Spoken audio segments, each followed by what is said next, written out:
Hello friends, this is Komal Sharma here. Welcome to my YouTube channel commerce by Komal. आज हम जेसेट paper 1 2024 में जो हुआ था उसका पूरा पेपर सॉल्यूशन करेंगे।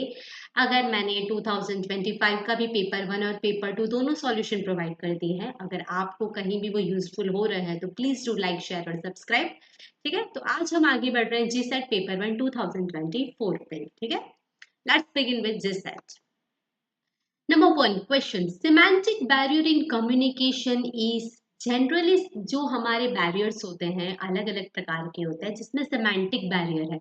तो सेमेंटिक बैरियर जनरली किसके लिए यूज होता है? सेमेंटिक बैरियर यूज होता है कि अगर आपको जो रिसीवर जो मैसेज मिल रहा है उसको प्रॉपर तरीके से समझ नहीं पा रहा है, या तो वो लैंग्वेज में कुछ डिफिकल्ट हो सकता है, या उसको उसकी भाषा समझ में नहीं आ रही है, या उसका कुछ टोन समझ में नहीं आ रहा है। ये सब कुछ भी जो चीजें होती है वो सेमेंटिक बैरियर में आती है।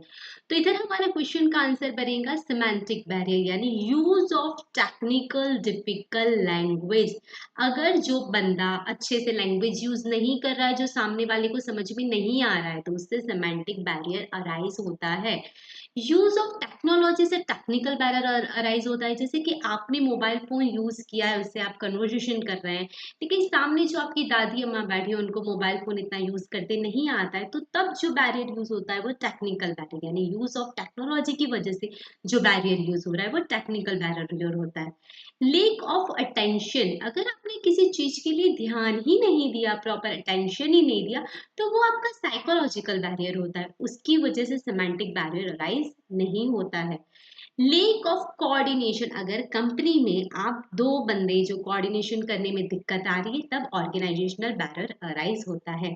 तो ये जो हमारा क्वेश्चन पूछा है वो है सिमेंटिक बैरियर किससे अराइज होता है, तो वो है जब आप use of technical difficult language जब आप यूज कर रहे हो, उसकी वजह से सिमेंटिक बैरियर अराइज होता है। Move to question number 2। The key purpose of effective communication, communication कर रहे हो यानी सेंडर और रिसीवर हो रहा है, तो उसके लिए जो की पर्पस, क्या मेन गोल होना चाहिए? क्रिएट बैरियर्स, क्या आप बैरियर क्रिएट करना चाहते हो, आप अड़चन बनना चाहते हो? जी नहीं। प्रमोट मिसअंडरस्टैंडिंग, क्या दोनों के बीच में मिसअंडरस्टैंडिंग क्रिएट करना चाहते हो? तो जी नहीं। Effect change, yes this will be the answer. अगर आप किसी की चेंज, लोगों में चेंज लाना चाहते हैं कि आपकी कम्युनिकेशन से क्या बेटर यूज हुआ है, इफेक्ट चेंज लाना चाहते हैं, तो उसके लिए कम्युनिकेशन बहुत ज्यादा यूजफुल है। वो पर्पस होना चाहिए कम्युनिकेशन का। ऑडियंस को कंफ्यूज करना चाहते हो? जी नहीं, ऑडियंस को कंफ्यूज हम क्यों करेंगे भला? ठीक है, तो जो अगर इफेक्टिव कम्युनिकेशन का मेन पर्पस है इफेक्ट चेंज, यानी कि it aims to share information clearly to influence behaviors, align understanding और achieving specific outcome। Proper outcome निकलना चाहिए उसके लिए, आपके जो बिहेवियर से, जो अंडरस्टैंडिंग से जो प्रॉपर आउटकम निकलता है उसे बोलते हैं इफेक्टिव कम्युनिकेशन। वो इफेक्टिव कम्युनिकेशन का पर्पस होना चाहिए। Number 3, identify the correct sequence of elements in the communication system. जो कम्युनिकेशन सिस्टम है जिसमें होता है एक सेंडर और एक रिसीवर, ये दोनों होते हैं। ठीक है, एक स्पीकर, सेंडर यानी स्पीकर जो बोल रहा है, और रिसीवर यानी जो जिसे मैसेज रिसीव किया जाता है। तो ये दो बंदे तो है ही है। तो स्पीकर यहाँ आएगा और रिसीवर यहाँ आएगा। यहाँ पर हमने लिख दिया स्पीकर और यहाँ पे हमने लिख दिया रिसीवर। ठीक है, सेंडर और रिसीवर है। तो सेंडर क्या भेजेगा? यहाँ पर भेजेगा स्पीच, सेंडर भेजेगा स्पीच भेजेगा। ठीक है, और फिर स्पीच के बाद वो किसको भेजेगा? रिसीवर को। और रिसीवर के बाद अगर वो स्पीच आई तो उसके बाद उसका क्या पड़ेगा, उसका इफेक्ट क्या है वो पता चलेगी हमको। ठीक है, तो हियर हमारी क्रोनोलॉजी कुछ इस तरह बनेगी। सेंडर स्पीकर, बी, उसके बाद स्पीच ए, उसके बाद रिसीवर सी, और उसके बाद इफेक्ट डी। बी ए सी डी हमारा करेक्ट आंसर बनेगा। सेंडर जो हमारा मैसेज भेजता है, क्या भेजता है? स्पीच भेजता है। मैं एक सेंडर हूं, मैं आपको स्पीच भेज रही हूँ। आप ऑडियंस है, आपने यानी आप रिसीवर है। और अब आपने जब ये मेरा सेशन दिया उसके बाद क्या इफेक्ट हुई है वो हमें बाद में पता चलेगी। तो ये एक क्रोनोलॉजी बनती है। तो here is the option number ए, ये करेक्ट आंसर बनता है। Number 4, which of the following is an example of non verbal communication. दो कम्युनिकेशन होते हैं, एक वर्बल होता है और एक नॉन वर्बल कम्युनिकेशन होता है। हमें पूछा है non verbal communication. Verbal communication में हम वर्ड्स यूज करते हैं, और नॉन वर्बल कम्युनिकेशन यानी हम कोई वर्ड्स यूज नहीं करते, जैसे कि मैंने सिर्फ आपको ऐसे कुछ बोला, सिर हिला दिया, ये सब कुछ सिर्फ नॉन वर्बल कम्युनिकेशन, आप इसमें कोई शब्द के उपयोग नहीं करते हो, ये सब चीजों की वहां पर एब्सेंस होती है, तो उसको बोलते हैं non verbal communication. Writing on the black board, आप ब्लैक बोर्ड पर कुछ लिख रहे हैं यानी आपने वर्बल कुछ चीज यूज करी, तो it is a verbal communication. Speaking on a microphone, मैं भी माइक्रोफोन में बात कर रही हूँ यानी मेरी आवाज निकल रही है, मैं वर्ड्स का यूज करूँ तो it is also verbal communication. Sending a voice message, आप किसी को वॉइस मैसेज भेज रहे हो तो भी आप किसी चीज के लिए बात कर रहे हो तो it is also a verbal communication. Nodding head to indicate disagreement, तो ये आपका नॉन वर्बल कम्युनिकेशन है, सिर्फ आप हाथ हिला रहे हो, तो इसे कहते हैं नॉन वर्बल कम्युनिकेशन। वेट, मैं थोड़ा चार्जर कनेक्ट कर देती हूँ, wait.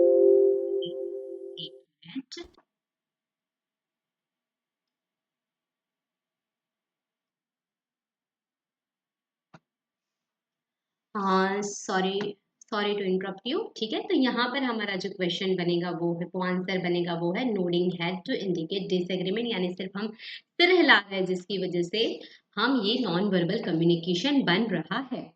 More to 5 encoding in the communication system में से कम्युनिकेशन के ही क्वेश्चन 5 बने हैं सबसे पहले में, तो कम्युनिकेशन में एनकोडिंग का मतलब क्या होता है?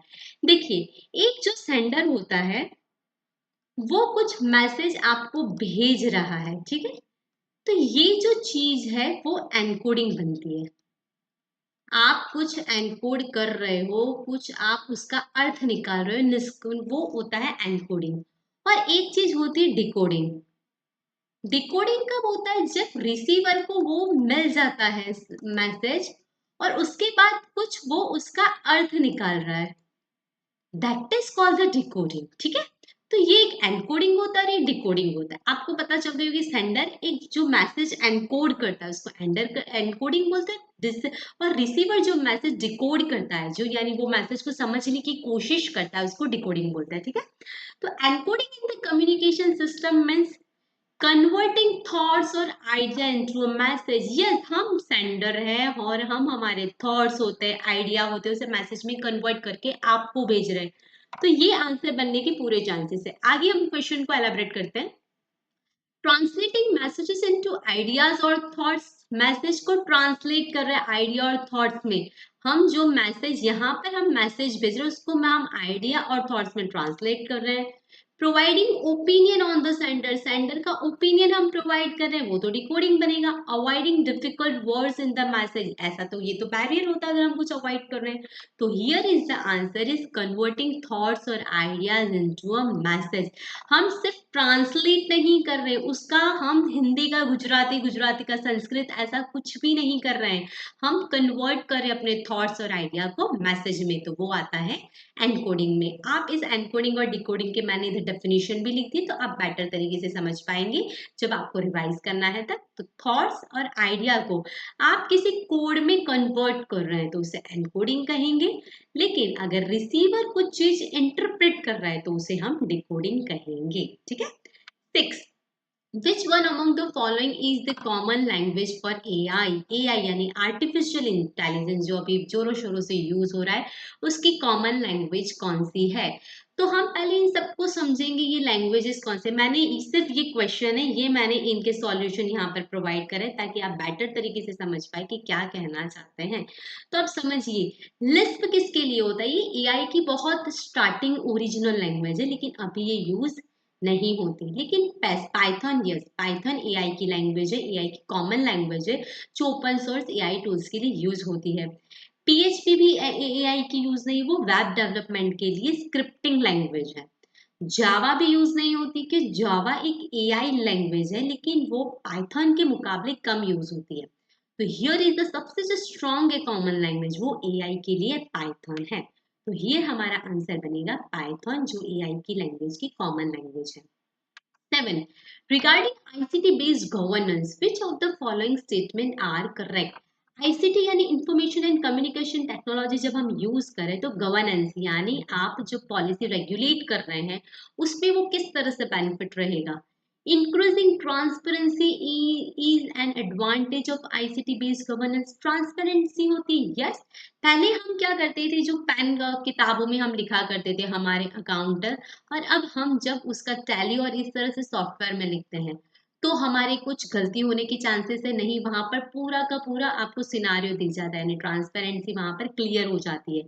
E governance is related to automation of administration process, यानी न्यू टेक्नोलॉजी का बेनिफिट होता है। तो ये टैक्स से भी तो हो ही रहे हैं हम अब अच्छे से। पहले हम जो लीजर बनाते थे वो अब हमने शुरू कर दिया है कंप्यूटर में बनाना, सॉफ्टवेयर में बनाना। Due to ICT based governance workforce gets reduce. Yes, पहले हम कितने बंदे यूज करते थे कि भाई वो मशीनरी चलाए, लेकिन अब हम वर्क फोर्स कम हो रहा है आईसीटी की वजह से, यानी जो जो लेबर है वो कम करते जा रहे हैं, क्योंकि जो इंटेलिजेंट है या जो अच्छे लोग हैं उनको ही हम अपनी कंपनी में हायर कर रहे हैं, जो टेक्नोलॉजी समझते हैं। तो yes, it is also true, तो due to ICT based governance workforce get reduce. तो ये सारी बातें आईसीटी की वजह से हो रही है और ये गवर्नेंस में यूजफुल भी हो रही है। तो ये तीनों के तीनों ऑप्शन, यानी 1 2 3, ये नंबर ऑप्शन नंबर ए ये करेक्ट आंसर बनेगा। ऑल्दो ये थोड़ा बेनिफिट भी होता है और थोड़ा ड्रॉबैक भी है, लेकिन हमें जब आईसीटी के जो मेन गवर्नेंस में यूजफुल होते हैं तो ये तीनों हमारे सही बनेंगे। 8. Which among the followings are the national coordinators of स्वयं study waves of active young aspirant minds? ये जो स्वयं कोर्सेज है, मैंने आपको स्वयं की चैनल आपको बताई थी, ये गवर्नमेंट पीजी कोर्सेज के लिए चलाती है। ये सब कुछ मैंने आपको लास्ट सेशन में 2025 का जब पेपर सॉल्यूशन करवा रही थी तब प्रोवाइड कर चुकी हूँ। तो स्वयं के क्वेश्चन लगभग हर शिफ्ट में बनते हैं, तो आपको स्वयं को बहुत अच्छे से करके जाना है, क्योंकि उसके क्वेश्चन उसकी चैनल के बेस पे क्वेश्चन पूछे जाते हैं, उसके कौन से कोऑर्डिनेटर्स है, उसके कौन से कार्डिनल प्रिंसिपल है, ऐसे ऐसे क्वेश्चंस हर बार रिपीट होते हैं क्वेश्चन सेशंस में, तो ये हमें मिस नहीं करने हैं। तो स्वयं के नेशनल कोऑर्डिनेटर्स कौन से हैं जो स्वयं को चलाते हैं या जो स्वयं के लिए स्वयं को आगे बढ़ाने में मदद करते हैं, तो वो कौन से, तो उसकी कुछ 9 है स्वयं के कोऑर्डिनेटर्स। तो ये आप थोड़ा याद रख लीजिएगा, आप 2 3 बार अगर इसको लर्न करेंगे तो आपको आसानी से याद रहेगा। AICTE, all India council for technical education, ये सेल्फ बेस्ड कोर्सेज के लिए है। नेक्टेल, ये इंजीनियरिंग कोर्सेज के लिए। यूजीसी तो आप जानते हो पीजी कोर्सेज के लिए होता है जो नॉन टेक्निकल होते हैं। सीईसी अंडर ग्रेजुएट कोर्स के लिए होता है। इनके फुल फॉर्म भी आपको याद रखने हैं। और इस तरह से अगर एनसीईआरटी है जो स्कूल एजुकेशन के लिए होता है। Nios, national institute of open schooling, जो स्कूल एजुकेशन के लिए है। इग्नू है जो आउट ऑफ स्कूल स्टूडेंट्स के लिए है। आईआईएमपी, इंडियन इंस्टीट्यूट ऑफ मैनेजमेंट, जो बैंगलोर की जो मैनेजमेंट स्टडीज के लिए है। और एनआई ट्रिपल टी आर, जो टीचर एजुकेशन के लिए। तो आपको इनके शॉर्ट फॉर्म याद रखने हैं, याद रखिए इनके, आपको इस तरह से ये जो फुल फॉर्म है वो याद रखने हैं, ये किसके लिए बना है, इस तरह से भी क्वेश्चन बनते हैं। सॉरी। तो अगर आप ये चार्ट कर लेंगे तो आपके काफी क्वेश्चन बन जाएंगे। तो ये हमको पूछा है कि कौन से कोऑर्डिनेटर्स, तो Indian institute of technology Kanpur की नहीं है, ठीक है, आईआईएम बैंगलोर की है। सीईसी है कंसोर्टियम, हाँ ये है। यूजीसी है वो जो पीजी कोर्सेज के लिए है। National institute of open schooling, तो ये स्कूल एजुकेशन के लिए। तो ये तीनों है, ये चारों है, 2 3 4 5, लेकिन जो फर्स्ट है वो बन रहा नहीं है, तो हमारा ऑप्शन नंबर बी करेक्ट बनता है। नंबर 9, स्वयं इज इन इंडियाज ओन मूक प्लेटफॉर्म। अगेन स्वयं पे क्वेश्चन आ रहा है, which offers free online courses in almost all the discipline to students learners. Yes, स्वयं के सारे कोर्सेज फ्री है। जी हाँ जी, स्वयं के कोर्सेज फ्री है। अगर आपको सर्टिफिकेट लेना है तो उसके लिए आपको जो उन्होंने डिसाइड की वो फीस और वो एग्जाम आपको देनी पड़ती है, वरना अगर आपको कुछ सीखना है तो वो पूरा फ्री है। Coursera, Udemy, Udacity, Iversity are other MOOC platforms. Yes, ये MOOC प्लेटफॉर्म है, इनका नाम आप याद रख लीजिए, Coursera, Udemy, Udacity and Iversity। ये MOOC प्लेटफॉर्म है, यानी इन प्लेटफॉर्म पे इन सॉफ्टवेयर के जरिए स्वयं अपने कोर्सेज प्रोवाइड करता है। तो ये दोनों क्वेश्चन सही, दोनों स्टेटमेंट सही है, तो here option number A, both statement 1 and statement 2 are true. Now move to 10. Touchscreen is considered as both input and output devices. अब ये देखिए, जैसे कि ये मैं पेन टैब यूज कर रही थी, टच स्क्रीन है, तो इधर मैं टच कर रही हूँ, तो इधर ये इनपुट डिवाइस है, हाँ कुछ डाल रहा है। प्लस मुझे आउटपुट भी मिल रहा है। देखिए यहाँ पे ये जो ड्रॉ कर रही हूँ ये मुझे दिख रहा है, ठीक है। तो touch screen is considered as both input and output device. Yes, ये टच स्क्रीन इनपुट भी डिवाइस और आउटपुट कुछ इसमें दिख भी रहा है, तो ये सही है। Touch screen can send data and receive data at the same time. Yes, मैं यहाँ पर कुछ इनपुट कर रही हूँ तो सामने मुझे आउटपुट भी मिल रहा है, तो ये सेम टाइम पे होता है, तो yes it is same time पे। तो ये both A and R correct and R is the correct option of correct explanation of A. तो इधर हमारा option number A correct answer बन जाता है, ठीक है। Now 11, which of the following components fall under presage stage of presage, processor and product. ये तीन स्टेज होते हैं टीचिंग लर्निंग के, कौन सा, प्रीसेज, प्रोसेसर और प्रोडक्ट मॉडल। इसमें जो प्रीसेज स्टेज है उसके क्या कंपोनेंट्स होते हैं, तो देखिए प्रीसेज यानी आप, मैंने इसको थोड़ा और एलाबरेट कर रखा है, प्रीसेज यानी जो प्री एक्टिव स्टेज होता है वो, प्रोसेस यानी जो इंटरएक्टिव स्टेज होता है, पोस्ट प्रोडक्ट यानी पोस्ट एक्टिव स्टेज। आप टीचिंग लर्निंग में आप सबसे पहले प्रीस्टेज स्टेज करते हैं। आप एक टीचर है, आप प्रॉपर प्लानिंग करते हैं यानी प्री एक्टिव फेज होता है। फिर आप उस प्लानिंग को एलाबरेट करते हैं, उसका प्लानिंग को यूज करते हैं, तो वो इंटरएक्टिव यानी प्रोसेस स्टेज में आता है। और फिर आप पोस्ट एक्टिव यानी उसका क्या आउटकम आउटकम आया है वो हमारा प्रोडक्ट स्टेज में दिखाया जाता है। तो हमें यहाँ पर पूछा है कि प्रीसेज यानी आपको प्लानिंग स्टेज में क्या आता है। तो सबसे पहले प्लानिंग में हम कंटेंट एनालिसिस करते हैं, यस। हम लर्निंग टेस्ट किस में करते हैं, प्रोडक्ट स्टेज में, जब आउटकम हमको पता चलती है इवैल्यूएशन करते हैं। क्लासरूम इंटरेक्शन कब होता है, ये इंटरेक्टिव स्टेज में होता है। ये क्लासरूम इंटरेक्शन ये सेकेंड स्टेज में होता है, ये थर्ड स्टेज में होता है। लर्निंग आउटकम प्लान, हम क्या प्लान कर रहे हैं, यस ऑब्वियसली हमारा प्लान फर्स्ट स्टेज में आता है।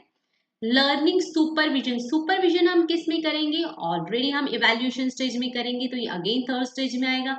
और लर्नर को हम मोटिवेशन तो फर्स्ट स्टेज में ही देंगे कि भाई हम प्लानिंग कर रहे हैं, हमने पहले से प्लान सेट कर दिया कि ये मेरा प्लानिंग है, आज मैं जैसे कब पढ़ाऊंगी मैं पहले से आपको मोटिवेशन दे देती हूँ कि आज अगर आपने ये क्वेश्चन पेपर पूरा सॉल्व कर दिया है तो आप अच्छे मार्क्स से पास हो जाओगे, आपका रिजल्ट क्वालिफाई हो जाएगा। तो ये मोटिवेशन भी आपका प्रीस्टेज स्टेज में आता है। तो here is the first, fourth and six, ये तीन आपके सही आंसर बनेंगे क्योंकि ये प्रीसेज स्टेज में आता है।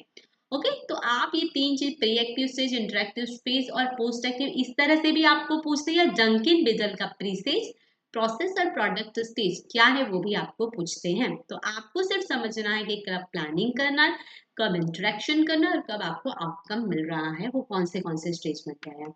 Now move to 12. Discussion method of teaching does not, ये है ना, ये जो नॉट होता है वो हमारे क्वेश्चन में सबसे बड़ा दुश्मन होता है। हम जल्दबाजी में या एग्जाम के प्रेशर में ये नहीं देखते हैं और उसकी वजह से हम आंसर गलत कर बैठते हैं। तो इसे आपको बहुत अच्छे से देखना है। Have the advantage of developing, discussion method है भाई, मैं आपसे कुछ डिस्कस कर रही हूँ, हम बातचीत कर रहे हैं, उसमें कौन सा एडवांटेज नहीं है। अंडरस्टैंडिंग एंड एक्सपीरियंसिंग, हाँ भाई हम डिस्कशन कर रहे हैं तो हम कोशिश करेंगे कि हम अंडरस्टैंड करें, हम एक्सपीरियंस करें।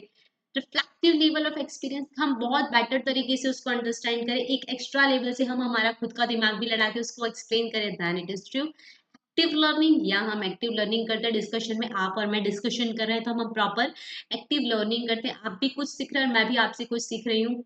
Organisation of content flow in a structure sequence, भाई ऐसा थोड़ा होता है कि एक जो भाई प्लानिंग है उसके बाद ही आउटकम आएगा, भाई बीच में कुछ और भी आ सकता है, ठीक है।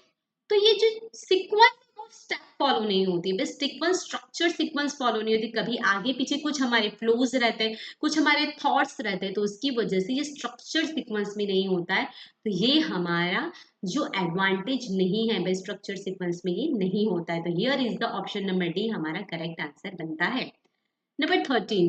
A teacher through experience found that learners were able to memorize and recall content. हम memorize करें, उसको याद कर रहे हैं। If given in brief summarized form, हम भाई हमको एकदम समराइज फॉर्म में दे दिया है, मैंने तुमको यूँ बोला है कि कछुआ और रैबिट की आप स्टोरी सुनाएंगी, ठीक है, तो मैंने आपको एकदम शॉर्ट फॉर्म में आपको उसको बता दिया ऐसा ऐसा होता है, पर आपको उसको मेमोराइज, आपको उसको याद करना है, मेमोराइज करना है। तो which one is not the implication, again not आता है। एक तो में लिखते हैं सबसे अच्छी बात है, नॉट इन द इम्प्लीकेशन। ठीक है, तो समझते हैं क्वेश्चन, ऑप्शंस को देखते हैं। Brief summarisation will motivate learner for active participation. हाँ भाई, अब देखिए मैंने छोटे से बात में बोल दिया तो आप सब एक्टिव पार्टिसिपेशन करेंगे। Yes it is true. Brief summarisation will improve understanding and conceptualisation. Yes, हम कंसेप्ट हमारे क्लियर होंगे, अंडरस्टैंडिंग हमारी क्लियर होगी, हमारे माइंड में एक पिक्चर बनेगा, इस तरह से उसको फॉलो करेंगे। Brief summarisation will focus on memorisation irrespective of our understanding. ये देखिए, ये इररिस्पेक्टिव, हम अंडरस्टैंडिंग के बिना ही उसको मेमोराइज करेंगे। अगर मैंने आपको कुछ ब्रीफ में समझाया है, कुछ उसका आपके माइंड में पिक्चर दिया है, तो उसका ये मतलब है कि हाँ आपको अंडरस्टैंडिंग भी होगी। लेकिन ये इररिस्पेक्टिव कि भाई हाँ अंडरस्टैंडिंग के बिना ब्रीफ समराइजेशन को मेमोराइज करेंगे, तो जी नहीं, ये गलत आंसर है।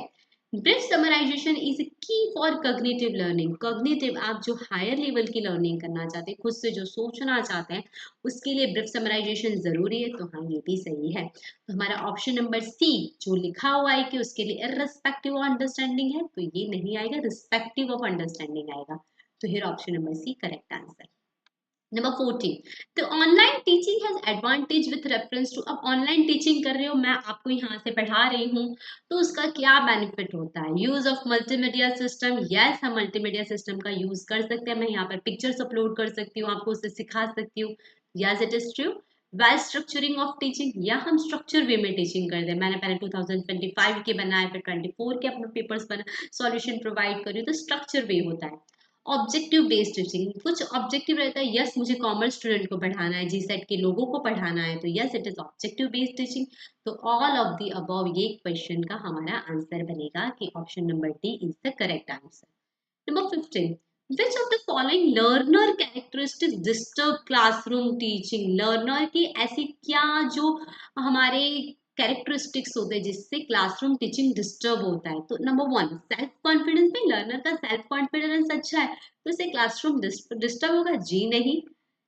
Absence of teacher clarification. Yes, ये हो सकता है कि भाई टीचर का जो क्लैरिफिकेशन आपको क्लियर नहीं कर रहा है, तो इसकी वजह से लर्नर को समझ में नहीं आ रही कि किस तरह से हम क्वेश्चन को समझे, हम लेसन्स को समझे, तो ये एक आंसर बन सकता है। Logical argument of clarification, clarification के लॉजिकल आर्ग्यूमेंट है, तो yes it is good, it is useful. Classroom noise by learners, भाई सब आवाज कर रहे हैं, हल्ला मचा रहे हैं, तो उसकी वजह से डिस्टर्ब होता है क्लासरूम। तो yes it is also correct answer. Peer attention seeking argument, जो पीयर अटेंशन है, जो भाई आर्ग्यूमेंट कर रहे हैं जो बंदे, तो उसकी वजह से होता है? तो जी नहीं, ये नहीं हो सकती। तो ये भी बन सकता है कि हाँ भाई जो पीयर्स लोग होते हैं वो आर्ग्यूमेंट कर रहे हैं, तो इसकी वजह से भी नहीं होता है। Access to large amount of digital material on net, अगर आप बहुत ज्यादा लार्ज अमाउंट डिजिटल यूज करें तो इट इज यूजफुल। पर जो 4 5 नंबर है, 4 नंबर और सेकेंड नंबर है, इसकी वजह से क्लासरूम टीचिंग डिस्टर्ब होता है। तो here is the option number D is the correct answer. Now move to 16. In the following series of numbers, one number is wrong in the series. ये आपको जो सीरीज दी है उसमें एक नंबर गलत है, तो कौन सा नंबर गलत है? तो आप पहले पैटर्न समझिए, ठीक है, ध्यान से समझिए क्या कह रहे हैं। देखिए 800 से यहाँ पर 400 हुआ, 400 से 200 हुआ, 200 से 100 के करीब हुआ, यानी हम ये समझ रहे हैं कि ये सब कुछ आधा आधा हो रहा है। ठीक है, या तो आप यूं समझिए यहाँ से डबल हो रहा है या यहाँ से आधा हो रहा है, आप कैसे भी कर सकते हो। मैं यहाँ से आपको बताती हूँ, यहाँ से सब हाफ हो रहा है, तो हम कर सकते हैं इस तरह से। देखिए 864 को हमने 2 से डिवाइड किया, फिर उसमें से -12 करे तो 420 आंसर आ रहा है। फिर हम 420 को अगेन 2 से डिवाइड करके -10 करें तो 200 आंसर आ रहा है। तो इधर हम क्या करें, सबको 2 से डिवाइड कर रहे हैं और सब में से 2 माइनस कर रहे हैं। इधर से देखिए 12 में से 10, 10 में से 8, इस तरह से हम माइनस कर करके हमारी जो सीरीज है वो बना रहे हैं। ठीक है, तो ये हमारे 2 टू माइनस करें, इस तरह से हमारी सीरीज बनेगी। देखिए 200 में से हम डिवाइड बाय 2 यानी 100 आएगा, और 100 में से हम 8 माइनस करेंगे तो इधर 92 आंसर बनेगा। लेकिन इधर 96 दिया, अब 92 को हम कर सकते हैं, 92 को 2 से डिवाइड करेंगे और उसको -6 करेंगे तो 40 आंसर, तो ये सही बन रहा है। तो कौन सा गलत है? इधर 92 नंबर का गलत है। ठीक है।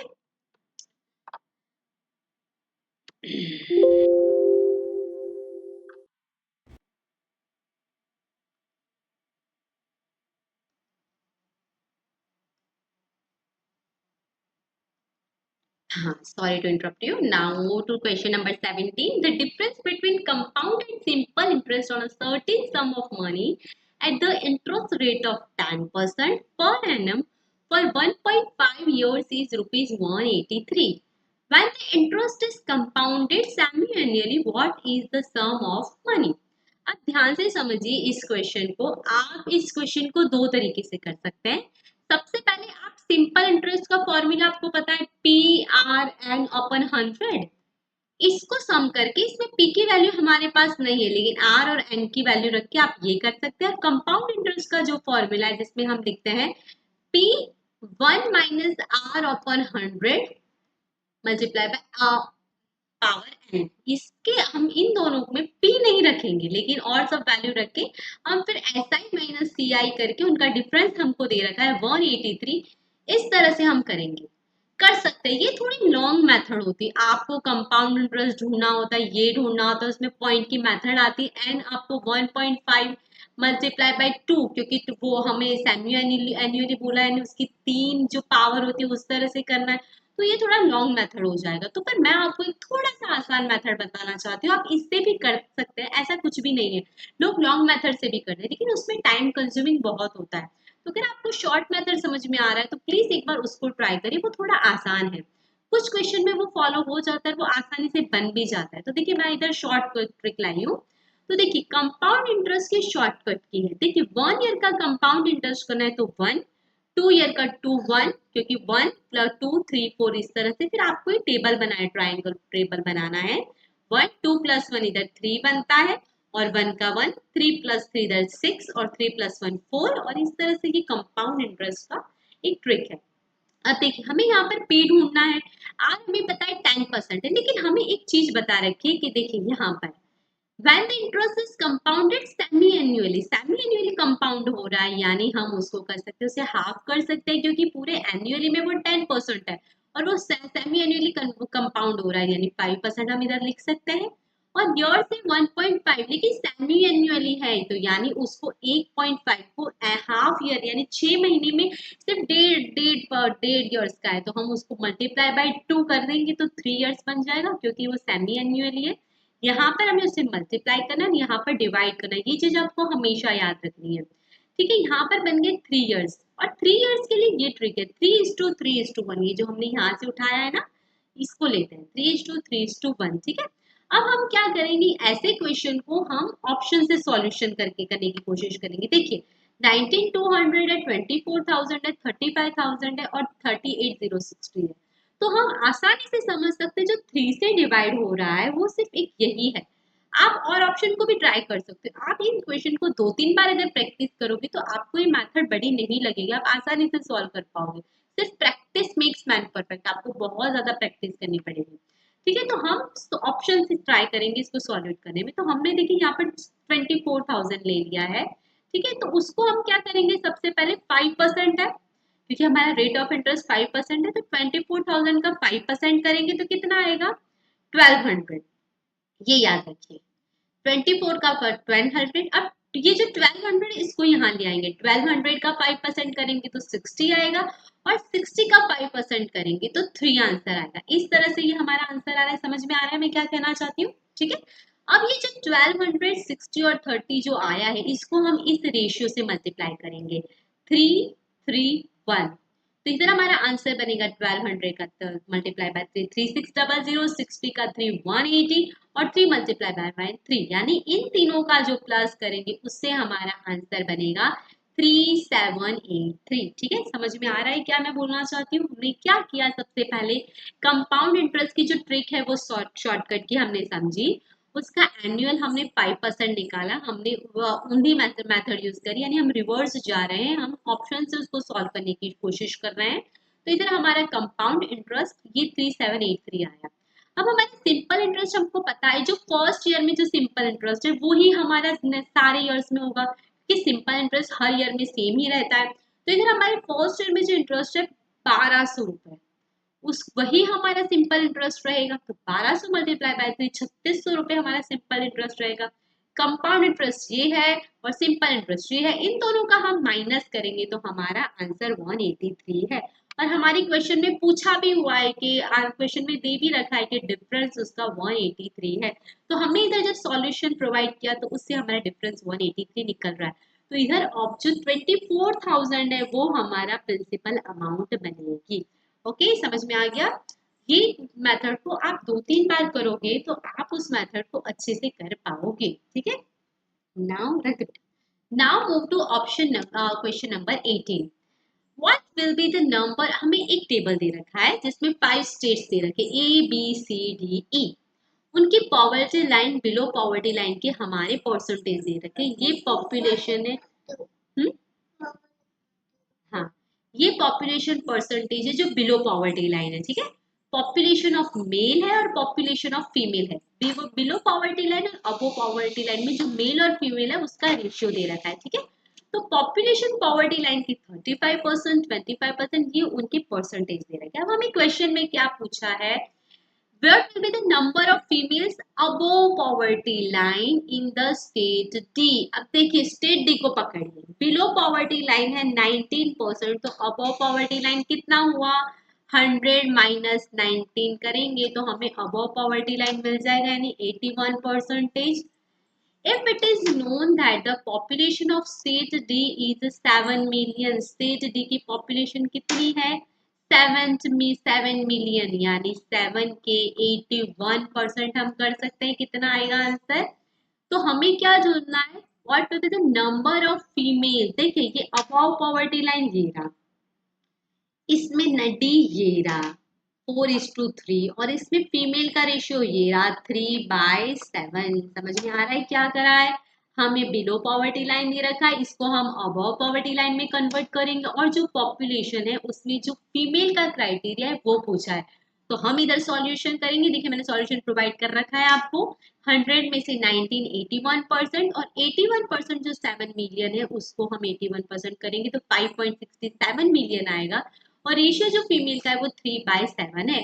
तो 5.67 को 3/7 करेंगे तो हमारा आंसर आएगा 2.43 मिलियन, जो हमारे ऑप्शन नंबर बी का करेक्ट आंसर बन रहा है। ठीक है, इस क्वेश्चन में क्या होता है, क्वेश्चन ज्यादा टफ नहीं होते, उसमें प्लस माइनस मल्टीप्लीकेशन डिवीजन ही करना होता है, लेकिन जो हमारा प्रेजेंस ऑफ माइंड होता है वो बहुत जरूरी होता है। हमें क्या पूछा है, एक एक वर्ड्स को आपको एलाबरेट करना है, समझना है, और उससे आपको आंसर देना है। ठीक है, तो option number B correct answer. 19, the information about the students of a college is given below। एक कॉलेज है उसके स्टूडेंट्स के नाम इंफॉर्मेशन दे रखी है। Members of cricket club only, जो क्रिकेट क्लब के जो मेंबर्स है वो 5%, जो सिर्फ फुटबॉल क्लब के मेंबर्स है वो 15%, बोथ द क्लब्स के मेंबर है 75%, और नॉन मेंबर्स है 40। So what is the number of students who are members of both the clubs? Both the clubs यानी 75% का हमारे आंसर ढूंढना है। तो हम पहले टोटल नंबर, टोटल कितने होंगे, देखिए मेंबर्स हम किस तरह से फाइंड इट आउट करेंगे। देखिए हम पहले क्रिकेट क्लब के 5% है, फिर फुटबॉल की 15 है, और हमारे पास बोथ क्लब के 75 है। इन सबको प्लस करें, 5 + 5 + 5 10, 15 15 1 7 8 9 95% जो हमारे हैं वो मेंबर्स बन रहे हैं। और हमारे पास नॉन मेंबर्स कितने हैं, देख भाई जो 5% है, 100 में से हमने 95 माइनस कर दिया, तो जो 5% है वो नॉन मेंबर्स है। अब हमें नॉन मेंबर्स की अमाउंट दे रखे, जो 5% है उसकी अमाउंट 40 है, तो हम टोटल हमको मिलेंगे कि 100 की कितनी है। समझ में आया, 100 मल्टीप्लाई बाय 14 डिवाइड बाय 5, यानी 5 8 14। तो हियर हमारे पास जो टोटल है वो कितने आएंगे, 800 आएंगे।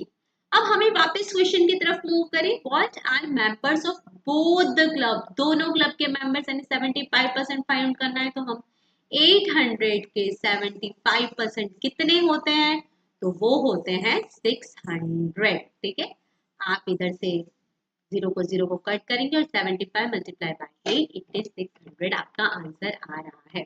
इधर मैंने आपको सॉल्यूशन भी प्रोवाइड कर दिया, तो आप उसे देख लीजिएगा तो आपको और अच्छे से समझ में आएगा। तो इधर option number D is the correct answer. Now move to question number 20। इधर हमें वापस 5 आइडेंटिकल मशीन्स दे रखी है ड्यूरिंग 5 days। ये आपको मशीन्स दे रखी है, अब आपको समझना है। देखिए the number of auto parts manufactured by machine E on Monday. Machine E on Monday 184 is what percent more than the number of parts manufactured by machine C on Thursday. Machine C on Thursday 120, यानी 184 120 से कितना ज्यादा है। हमें समझ में आए किससे ज्यादा है, 120 से ज्यादा है तो वो हमेशा नीचे आएगा। कितना ज्यादा है तो वो पता चलेगी 180 में से 184 में से 120 हम मल्टीप्लाई करें, माइनस करेंगे तो उससे ये आंसर आएगा। और किससे क्या पूछा है देखिए, more than the number of parts manufacture, ये जो बाय के बाद जो है ना वो इधर बॉटम में आएगा। बाय के बाद मशीन सी थर्सडे पे है तो वो इधर नीचे आएगी। तो इनको आप सॉल्यूशन करेंगे तो हियर 53.33 ये आपका करेक्ट आंसर बन जाएगा। ठीक है, now move to question number 21. Which agency in India conducts NEET exam? NEET exam जो मेडिकल कॉलेज के वो कौन कंडक्ट करती है? भाई नीट अभी रीनेट हुई, आपको सबको पता है रीनीट रीनेट रीनीट रीनीट का बहुत ज्यादा चल रहा है। तो ये किसकी वजह से कौन अरेंज करता है? एनटी, जो हमारी फेमस एनटी है, नेशनल टेस्टिंग एजेंसी जो यूजीसी नेट लेती है, वही नीट एग्जाम कंडक्ट करती है। Now move to 22. ICSSR stand for ICSSR वो सोशल साइंस के लिए है और Indian council of, not international, it is Indian council of social science research, वो ICSSR का फुल फॉर्म है। ये किसके लिए है? Promote, reviewing and funding research in social and human science. जो ह्यूमन साइंस और सोशल रिसर्च के लिए जो फंडिंग देती है वो ICSSR है, ये उसका फुल फॉर्म है। Number 23. Which institution is scored rank 1 according to India overall ranking 2024 NIRF? National institution ranking framework है, NIRF है। वो जो फंडिंग प्रोवाइड करती है वो जो इंस्टीट्यूशन को, सो सबसे टॉप पे इंस्टीट्यूशन कौन सी थी? तो उस वक्त भी IIT मद्रास है और 2025 में भी IIT मद्रास ही टॉप की है। तो ये ऑप्शन नंबर बी आपका करेक्ट आंसर है। Now 24 NRI। आप देखिए अगेन आगे जो क्वेश्चन पूछ रहा है उसमें फुल फॉर्म है नेशनल इंस्टीट्यूशनल रैंकिंग फ्रेमवर्क, ये इसका आंसर बनेगा। ये करेक्ट आंसर है, इसका फुल फॉर्म है national institutional ranking framework. Now 25 name of the centres established to develop competencies among faculty members in higher education for better teaching, learning, research and academic leadership for effective implementation of NEP 2020। जो teacher के लिए, जो higher education की learning के लिए और research के लिए, ध्यान से समझिए, फैकल्टी मेंबर्स के लिए वो कौन सी इंस्टीट्यूशन है? वो है Malaviya mission teacher training centre. ये 15 lakh higher education faculty members के लिए उनकी टीचिंग एनहांस करने के लिए प्रोग्राम NEP 2020 में लाया गया है। Number 26. Which of the following is not a characteristics of basic research? Basic research को आप pure research भी कहते हैं, तो basic research का characteristic नहीं है। बेसिक रिसर्च आप समझिए जो आप एकदम बेस से कर रहे हैं, नाम में ही है, आप एकदम शुरू से कर रहे हैं, प्रेजेंट से कर रहे हैं, तो उसे बेसिक रिसर्च बोलते हैं। Knowledge findings are replicable. Basic research में आप नॉलेज फाइंडिंग रेप्लिकेबल या उसका बार बार यूज कर सकते हैं। हाँ, अगर मुझे कुछ नया फाउंड करना है तो जो पुराने वाले ने जो कुछ फाइंड करा है तो मैं उसे अपने नॉलेज में यूजफुल कर सकती हूँ अपने रिसर्च में, तो ये सही बात है। Generalisation of a knowledge claims, आपने जो नॉलेज क्लेम किया है उसको आप जनरलाइज कर सकते हैं, आप उसको प्रिंसिपल लॉज थियरी को आप वाइडली अप्लाई कर सकते हैं, तो हाँ ये सही है। Concept and procedure of knowledge creation are publicly accessible, yes. ऐसे आप ओपन रिव्यू, पब्लिश पेपर, आप रिसर्च पेपर इससे कर सकते हैं और आप कंसेप्ट और प्रोसीजर को पब्लिकली एक्सेस कर सकते हैं, it is true. Research knowledge is human centric, क्या आप ह्यूमन सेंट्रिक जो रिसर्च नॉलेज होता है, भाई ह्यूमन पे थोड़ा आप कोई रिसर्च करते हो, ह्यूमन सेंट्रिक, भाई आपने नॉलेज बनाया है, आपने कुछ इनोवेशन कर रहा है तो वो सिर्फ आप पे ही लागू पड़ता है, ऐसा नहीं होता, it is not a human centric. तो इधर जो बेसिक रिसर्च का जो नॉट कैरेक्टरिस्टिक्स है वो है option number D. 27. Which one of the following is not a tool for quantitative data analysis? Quantitative यानी आप समझ सकते हैं जो नंबर्स के साथ खेलते हैं, नंबर्स के साथ कौन से नहीं खेल रहे हैं, तो देखिए एक्सेल तो आपको पता है, आप शुरू से जब आप छोटे बच्चे थे, आपको जब कंप्यूटर सिखाया जाता था तब भी आपका एक्सेल का यूज होता था, जिसमें आप नंबर्स करते हो, फॉर्मूला लगाते हो, ये सब चीज एक्सेल में तो होती है।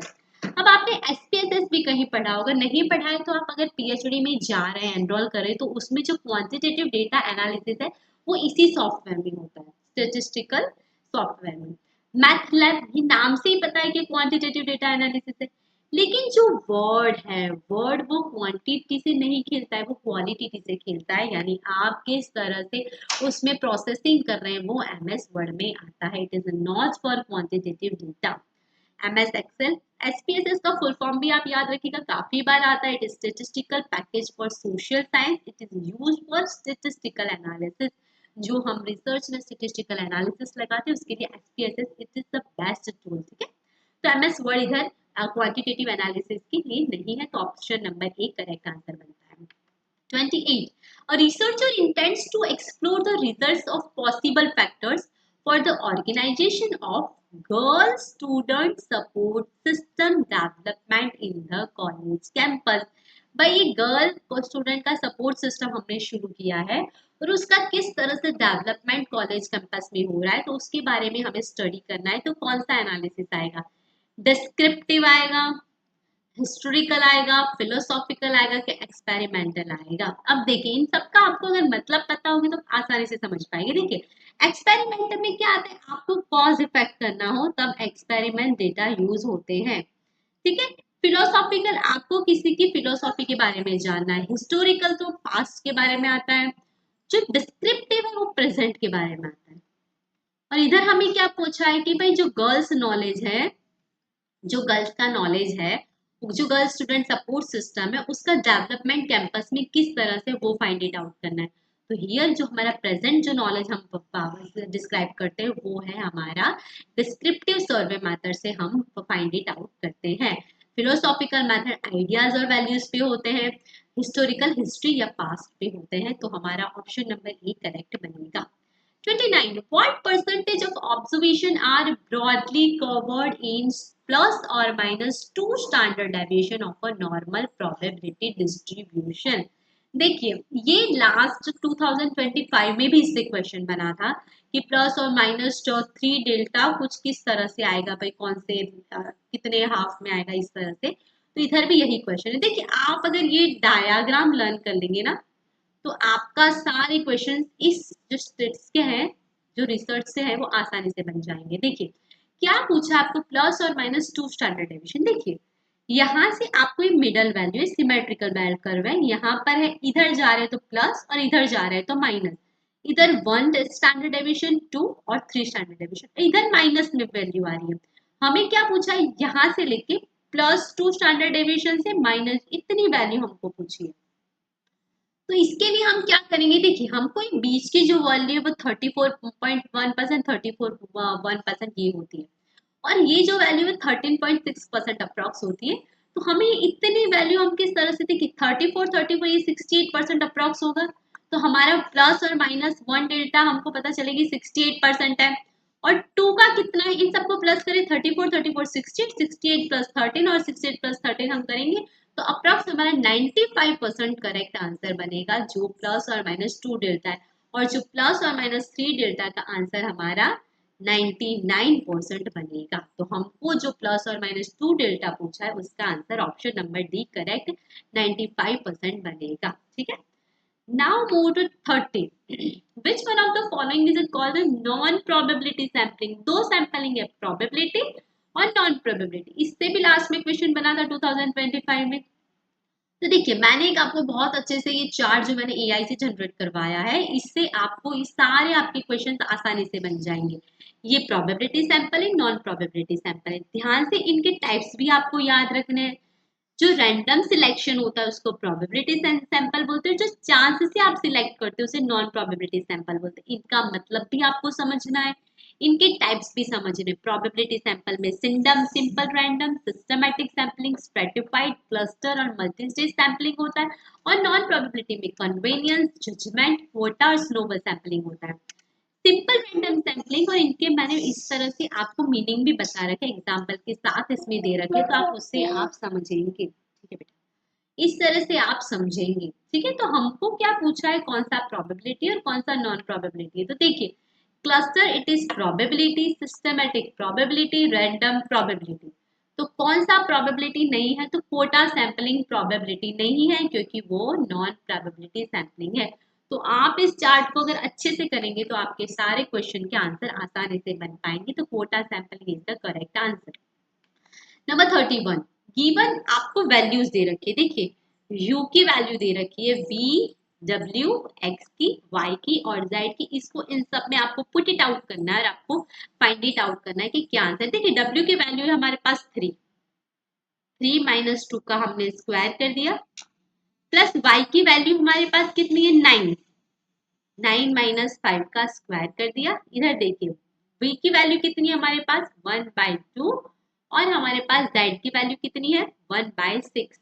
तो इधर प्लस u की वैल्यू हमको प्लस करनी है -2 है और x की वैल्यू हमें इधर प्लस करनी है -4 माइनस करनी है और इन सबका हमारे पास अंडर रूट है। ठीक है, 3 माइनस 2 यानी 1, 1 का स्क्वायर 1 है। इधर ये 1/2 है, 2 को हम ऊपर ले जाएंगे तो इधर देखिए ये 1 आ जाएगा और 1/2 इस तरह से करेंगे तो 2 ऊपर ले जाएंगे तो इधर हमारे आंसर बनेगा 2, प्लस 9 में से 5 माइनस करेंगे तो 4 आंसर आएगा। 4 की मल्टीप्लाई 4 की पावर 2 है यानी 16, 16 1/6, तो इस 6 ऊपर जाएगा तो इधर भी 16 मल्टीप्लाई बाय 6 बनेगा। इधर प्लस, अब ये -2 है इधर और ये माइनस माइनस तो प्लस हो जाएगा, तो 4 - 2 कितना आंसर आ जाएगा +2। इसको सॉर्ट आउट करें, 2 + 16 मल्टीप्लाई बाय 6 96 + 2 यानी 100। और हम याद रखते हैं सबका हमें अंडर रूट करना है, तो 100 का अंडर रूट कितना होगा, इट इज 10। तो हियर आपका 10 आपका करेक्ट आंसर बन रहा है। ठीक है, आपको मैंने इधर सॉल्यूशन मेरे हैंड रिटन में प्रोवाइड कर रखा है, तो आप इसे भी अच्छे से देख लीजिएगा। Number 32. If the compound interest on a certain sum at 16 by 3% for a 3 years is 1270, what is the simple interest on the sum with same rate at the same rate and for same period? अब ध्यान से समझिए, आप इसमें भी वो method कर सकते हैं, लेकिन इसमें जो आपको 50% 16/2/3 की जो परसेंटेज निकालने वो आपके लिए थोड़ा टफ कार्य रहेगा। तो मैं इसमें चाहूंगी कि आप लॉन्ग मेथड ही करें, क्योंकि लॉन्ग मेथड से आपको आंसर एक्यूरेट आ जाएगा। क्योंकि इधर आप अगर बैक से जाएंगे तो आप आसानी से नहीं कर पाएंगे कि कौन 3 से डिवाइड हो रहा है, इस तरह से आपको थोड़ा टफ रहेगा। तो आप इसमें लॉन्ग मेथड यूज करेंगे तो आपको आसानी से आंसर मिल जाएगा। देखिए, आपको टाइम पता है 3 इयर्स है, रेट आपको पता है 16/2/3% है, तो 50/3% हो सकता है। कंपाउंड इंटरेस्ट हमको 1270 दे रखा है। तो देखिए, हम पहले यहाँ से जाएंगे। देखिए, compound interest is equal to P1 + R/100 की n माइनस P, ये आपको इसका दे रखा है। अब ध्यान से समझिए, 1270 इज इक्वल टू P, मैंने इधर सारी वैल्यूज पुट कर दी। R की 50/3 मल्टीप्लाई बाय 100 और ये माइनस P करना है, जो अमाउंट में से आप P माइनस करेंगे तो आपको डायरेक्टली कंपाउंड इंटरेस्ट मिल जाएगा। कंपाउंड इंटरेस्ट 1270, इधर हमने इसका सॉल्यूशन हम करेंगे तो 1/6 आएगा। ठीक है, और इसका जो बेस लेंगे उसको 6 से लेंगे तो 7/6 बन जाएगा। ठीक है, इधर तक आपको समझ में आया। 7 की पावर 3 और 6 की पावर भी 3 है, तो 7 मल्टीप्लाई बाय 7 मल्टीप्लाई बाय 7 और 6 मल्टीप्लाई बाय 6 मल्टीप्लाई बाय 6, इस तरह से इधर आंसर बनेगा। ठीक है, 216 हम कॉमन लेंगे, 216 को हमने यहाँ से ले लिया है। तो देखिए, P हमने यहाँ पे निकाल दिया है, कॉमन ले लिया, तो 343 216, अब ये माइनस P के बदले हम इधर -1 रख देंगे और 217 कॉमन लेके हम इस तरह से बनाएंगे। तो इधर हमारा 127 216 आंसर आ रहा है। अब हम P को इधर ही रहने देंगे, 120 ये 216 को यहाँ पे मल्टीप्लाई कर देंगे और डिवाइड बाय 127 करेंगे। 127 को 1270 से तो इधर 10 आएगा, तो 10 मल्टीप्लाई बाय 2160, तो P की वैल्यू 2160 आ जाएगी। अब हमें जो सिंपल इंटरेस्ट पूछा है, तो सिंपल इंटरेस्ट में हम 2160, हमको क्या फाइंड इट आउट करना है कि भाई सिंपल इंटरेस्ट क्या है। तो उसके लिए हम सिंपल इंटरेस्ट में P की वैल्यू अब हमें मिल गई है, तो P की वैल्यू हम यहाँ पर इस पूरे फॉर्मूला में पुट इट आउट करेंगे तो हमारे सिंपल इंटरेस्ट की वैल्यू 1080 हमारा आंसर बनेगा।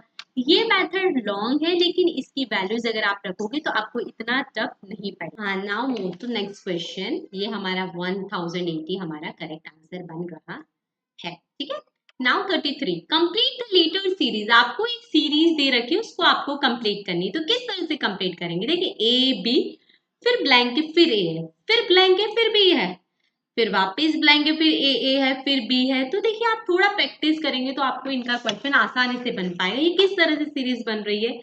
ए बी, फिर बी ए, फिर ए बी, फिर बी ए, फिर वापिस ए बी, फिर बी ए, फिर ए बी, फिर बी ए। इस तरह से क्वेश्चन बनेगा। तो हमारा option number B, A B, B A, ये किस में आ रहा है? B A, option number B हमारा करेक्ट आंसर बनेगा। Now number 34 the average of three numbers is given as 44। तीन नंबर्स है, उसके एवरेज 44 दे रखा। हमको पता है एवरेज हमें देते हैं, तो A plus B plus C, उसकी एवरेज हमको दे रखे, तो उसको multiply by 3 is equal to 44। तो हम इन तीनों का प्लस करेंगे तो A plus B plus C हमारा बनेगा 132। 42 4 multiply by 3, it is answer 132 बनेगा। If the second number is twice the first number. अब देखिए समझिए, मैंने यहाँ पर एक्स वाई जेड लिखो आपको बताया है। सेकेंड नंबर है, ट्वाइस द फर्स्ट है। फर्स्ट नंबर सपोज 10 है, तो सेकेंड नंबर 20 है। तो हम समझते हैं जब 20 है तो ये जो y का हाफ हो जाएगा फर्स्ट नंबर। समझ रहे हो क्या बोलना चाहती हूँ मैं? और दूसरा हमें पूछा है and is also thrice the third. यही जो सेकेंड नंबर है वो जो थर्ड नंबर का थ्राइस है, तो हम इधर बाय बाय 3 करेंगे। समझ में आ रहा है किस तरह से करना? फर्स्ट सेकेंड नंबर को हमने y अज्यूम कर दिया है, फर्स्ट नंबर को y बाई 2 और थर्ड नंबर को y बाई 3। अब इन तीनों को हम x plus Y plus Z is equal to 132 में अगर पुट इट आउट करेंगे तो आपका आसानी से आंसर बन जाएगा y इज इक्वल टू 72। मैं अज्यूम करती हूँ कि आप इतना सॉल्व कर लेंगे अपने आप से, तो आपको समझ में आएगा कि इधर इनकी वैल्यू रख के आप इधर y इज इक्वल टू 72 आपको मिल जाएगा। अब हमें पूछा है कि जो लार्जेस्ट वैल्यू कौन सी। तो देखिए ये तो डिवाइड करना है 2 से, इसको 3 से डिवाइड करना है, तो ये तो वैल्यू नहीं हो सकती। जो जो y की जो वैल्यू वो ही सबसे बड़ी होगी, यानी 72 हमारा आंसर आएगा, वो लार्जेस्ट नंबर है। 35 10% of the inhabitants of a village having died of cholera। एक इनहेबिटेंट है जो विलेज में जो रहने वाले लोग हैं, उसमें 10% कॉलेरा से डाइड हो रहे हैं। तो हम समझते हैं कि भाई जो विलेज में रह रहे हैं वो 100% है, इसके 10% डाइड हो गए कॉलेरा से। ठीक है, यानी रिमेनिंग हमारे पास 90% है। अब हमें क्या पूछा है? During which 20% of remaining habitants, 20% remaining, यानी जो रिमेनिंग 90% है इसके 20% लेफ्ट द विलेज, इन्होंने विलेज छोड़ दिया है। तो 90 के 20% कितने होंगे? 18%। समझ में आ रहा है? 90 के 20% बोले तो 18%। The population is then reduced to 5040, यानी 90 में से 18% माइनस हो गई, यानी ये जो पॉपुलेशन है वो है 5040। ये इतनी है, यानी 72% 90 माइनस 18, यानी 72% 5080 है। What is the original habitat? तब हम पता लगा सकते हैं 92 हमारे पास 5040 है, तो ओरिजिनल हैबिटाट्स यानी 100% हमारे पास कितने होंगे? तो इसको अगर हम सॉल्यूशन कर लेंगे तो 100 मल्टीप्लाई बाय 50 डिवाइड बाय 72, तो हमारा 7000 हमारा करेक्ट आंसर बन जाएगा। होप आपको समझ में आएगी। ये पॉइंट सबसे खास है जिसमें बोला है कि रिमेनिंग के 20%। हम क्या करते हैं 110% करके 90 तो कर देते हैं, यहाँ तक हम आ जाते हैं, पर हमें ये समझ में नहीं आता, जिसकी वजह से हम यहाँ पर 20 ले लेते हैं, यहाँ पर हम 70 लेने लेते हैं। डायरेक्ट हम इधर 20% 70% कर देते हैं और फिर हम 70 को 5040 मान के करते हैं, तो हमारा आंसर नहीं आ पाता है। ठीक है, नाउ 36 अगेन देखिए भाई एसडीजी पे आया है क्वेश्चन। ठीक है, तो आपको एसडीजीज लर्न करने पड़ेंगे क्योंकि इस पे लास्ट ईयर भी क्वेश्चन था और 2024 में भी क्वेश्चन था। तो मैं आपको जिस तरह से प्रीवियस ईयर क्वेश्चन सॉल्व करवाऊंगी, मैं आपको बताती जाऊंगी कौन से टॉपिक आपके रिपीट हो रहे हैं। देखिए स्वयं का रिपीट हुआ, एसडीजीज के रिपीट हो रहे हैं, कम्युनिकेशन के जो बेसिक्स क्वेश्चन है वो हर बार पूछे जा रहे हैं। तो इस तरह से आप बेसिक प्रिपरेशन करके भी आप जीसेट में अच्छे मार्क्स ला सकते हैं। ठीक है, ये एसडीजी आपको याद रखने ही होंगे। तो आपको क्या पूछा है, 4 नंबर में कौन सा है, तो 4 नंबर का आपको क्वालिटी एजुकेशन है, 6 नंबर का क्लीन वाटर एंड सैनिटेशन है, जो 7 नंबर का है वो है अफोर्डेबल क्लीन एनर्जी, और 13 का क्लाइमेट एक्शन है। तो आप अगर इनको जब तक लर्न नहीं करेंगे तो आपको आइडिया नहीं आएगा। नंबर 37, द एनवायरमेंट डिजास्टर्स, जो आपको आपदाएं होती है, natural and hence these are also termed as natural hazardous process. Yes, जो एनवायरमेंट डिजास्टर है भाई, कहीं ड्रॉट हो रहा है, कहीं भाई सुनामी आ रहा है, ये सब एनवायरमेंट डिजास्टर है और वो नेचुरल प्रोसेस है। Yes, it is true. Earthquakes, floods, tsunamis, avalanches are example of natural hazards. Avalanches यानी ये क्या होता है, जब आपकी जो आप बोलते हैं ना, जो क्या बोलते हैं, बड़ी बड़ी पर्वत खस जाती है, ये वो उसको अवलांचेस बोलते हैं। ये सारे जो नेचुरल हैजार्ड्स है, तो हाँ ये सब नेचुरल हैजार्ड्स है। तो both the statement 1 and 2 are true.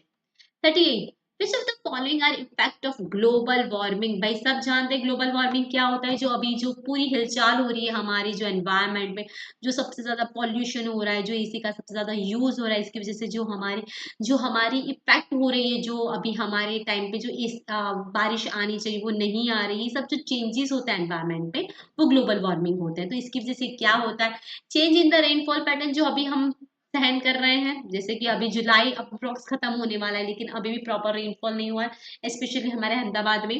Rise in the sea level बढ़ रहा है, क्यों? जनरली ग्लोबल वार्मिंग की तो गर्मी सबसे ज्यादा होती है, गर्मी सबसे ज्यादा होती है, तो इसकी वजह से जो जो स्नो होता है वो मेल्ट हो जाता है, तो मेल्ट होता है, इस वजह से सी लेवल बढ़ रहा है। Yes. Loss of biodiversity, yes, अगर आपको भाई गर्मी ज्यादा पड़ रही है, ठंडी ज्यादा पड़ रही है, इसकी वजह से जो बेसिक्स जो नेचुरल जो एनिमल्स होते हैं वो प्रॉपर सर्वाइव नहीं कर सकते, इसीलिए उनकी बायोडाइवर्सिटी लॉस हो रही है। यस, उनकी जो प्रजाति है वो पूरी लुप्त होने की कगार पे है।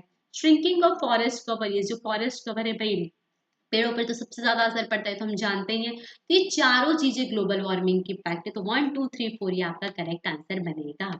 39, which of the following cyclone has affected the west coast of India in last few years। देखिए वेस्ट कोस्ट ऑफ इंडिया यानी हमारा इस तरह का ईस्ट, इस तरह का इन्वेस्ट यानी हमारा गुजरात के साइड का एरिया, ठीक है। उसमें कौन से जो वेस्ट कोस्ट में कौन से फ्यू ईयर्स में आए, तो देखिए उसमें लास्ट फ्यू ईयर में एक बिपरजॉय आया था और एक ताउते आया था, ठीक है। तो ये दोनों हमारे वेस्ट जोन के हैं, तो ये हमारा करेक्ट आंसर बनेगा। 14, the soil pollutant among the followings are, जो सॉइल के पॉल्यूटेंट है, जो सॉइल को नुकसान करते हैं, जो सॉइल के पॉल्यूशन फैलाते हैं, वो कौन से हैं। Pesticide, it is the big pollutant. आप जो पेस्टिसाइड यूज करते हैं, जंतुनाशक दवा बोलते हैं, कीटनाशक दवा, it is also pollutant. Radioactive waste, जो आप परमाणु का जो यूज करते हैं, न्यूक्लियर बॉम्ब वगैरह बनाते हैं, उसका जो वेस्ट होता है वो होता है। यस। म्यूनिसिपल वेस्ट होता है, it is also soil pollutant. जो माइनिंग का वेस्ट होता है, आप माइनिंग कर रहे हैं, उसकी वजह से जो वेस्ट क्रिएट होता है, it is also soil pollutant. Electronic waste होता है, अगर आप जो इलेक्ट्रॉनिक आप जो यूज कर रहे हैं, जो आप उसका प्रोडक्शन करते हैं, उसकी वजह से जो वेस्ट होता है, it is also a soil pollutant. तो हियर ऑप्शन नंबर 1 2 3 4 5 यानी ऑप्शन नंबर डी आपका करेक्ट आंसर बन रहा है। अब ये आपको पैसेज दे रखा है 41 से 45 में, और उससे आपको आंसर लगाना है। तो देखिए मैं एक बार आपको थोड़ा जल्दी में एक पैसेज पढ़ देती हूँ, तो आपको जब तक आप पैसेज किस तरह से सॉल्व करना है, आप पैसेज को प्रॉपर रीड करेंगे तो आपको आंसर आराम से बनेंगे। और ये चीज प्रैक्टिस से होगी, जितने ज्यादा आप पैसेज पढ़ेंगे उतने ज्यादा आपको आंसर आसानी से मिल जाएंगे। और जनरली जीसेट में इतने टफ पैसेजेस नहीं आते, टू द पॉइंट पैसेजेस आते हैं। आपको जो क्वेश्चन है उसका डायरेक्ट का डायरेक्ट आंसर पैसेज में मिल जाता है। तो आप जितने अच्छे से पैसेज पढ़ेंगे उतने अच्छे से आप आंसर्स बना पाएंगे। यूजीसी नेट की जब आप प्रिपरेशन करें तो उसमें थोड़ा ट्विस्ट करके क्वेश्चंस बनाते हैं, लेकिन जीसैट में नहीं बनाते हैं। तो आप थोड़ा इसको प्रैक्टिस करें, रोज एक डीआई और एक आरसी अगर आप सॉल्व कर रहे हैं तो आपके 10 क्वेश्चन सही बनने के पूरे चांसेस है। 20 मार्क्स आपको यहाँ से पूरे रोकड़े मिल जाएंगे, ठीक है। तो देखिए पढ़िए, there are several other fields in the which it is desirable that a clear policy should be laid down on an all India basis। Policy के बारे में बात की है। One of the fundamental right जो हमारा है guaranteed by the constitution is the right of every citizen of the union to free and compulsory education up to the age of 14। For the proper functioning of democracy, the center must see that every individual is equipped with the necessary knowledge, skill, and aptitude to discharge his duties. Knowledge, skill और aptitude आपके पास proper होनी चाहिए as a responsible and cooperative citizen. What James Madison said about his country, the United States, many years ago holds good today in our country also. A popular government without popular information or the means of acquiring it is but a prologue to a farce of a tragedy, or perhaps both. Knowledge will forever govern ignorance, and the people who mean to be their own governors must arm themselves with the power which knowledge gives. We should, however, like to add that it is not only knowledge that is required, but also the right kind of social training and the inculcation of right ideas, without which knowledge by itself may be sterilized or worse. Training for democracy postulates a balanced education in which social virtues, intellectual development, and practical skill all receive due consideration. And the pattern of such an education must be envisaged on an all India basis. तो ये जो passage है वो आपको right of आपका education है उसके basis पे आपको दिया गया है. अब आप क्वेश्चन आराम से सॉल्व करिए. देखिए, which fundamental right is guaranteed by the constitution of India as mention in the above paragraph. भाई कौन सी फंडामेंटल राइट की बात कही है? ये रहा. देखिए, fundamental rights guaranteed by the institution is the right of every citizen of the union to free and compulsory education. तो कौन सा राइट है? Free and compulsory education. 42. According to the paragraph, why it is important for every individual to acquire knowledge, skills and attitude. skill, knowledge, attitude किस लिए आपको जरूरी है? देखिए यहाँ पर जाइए. देखिए ये रहा.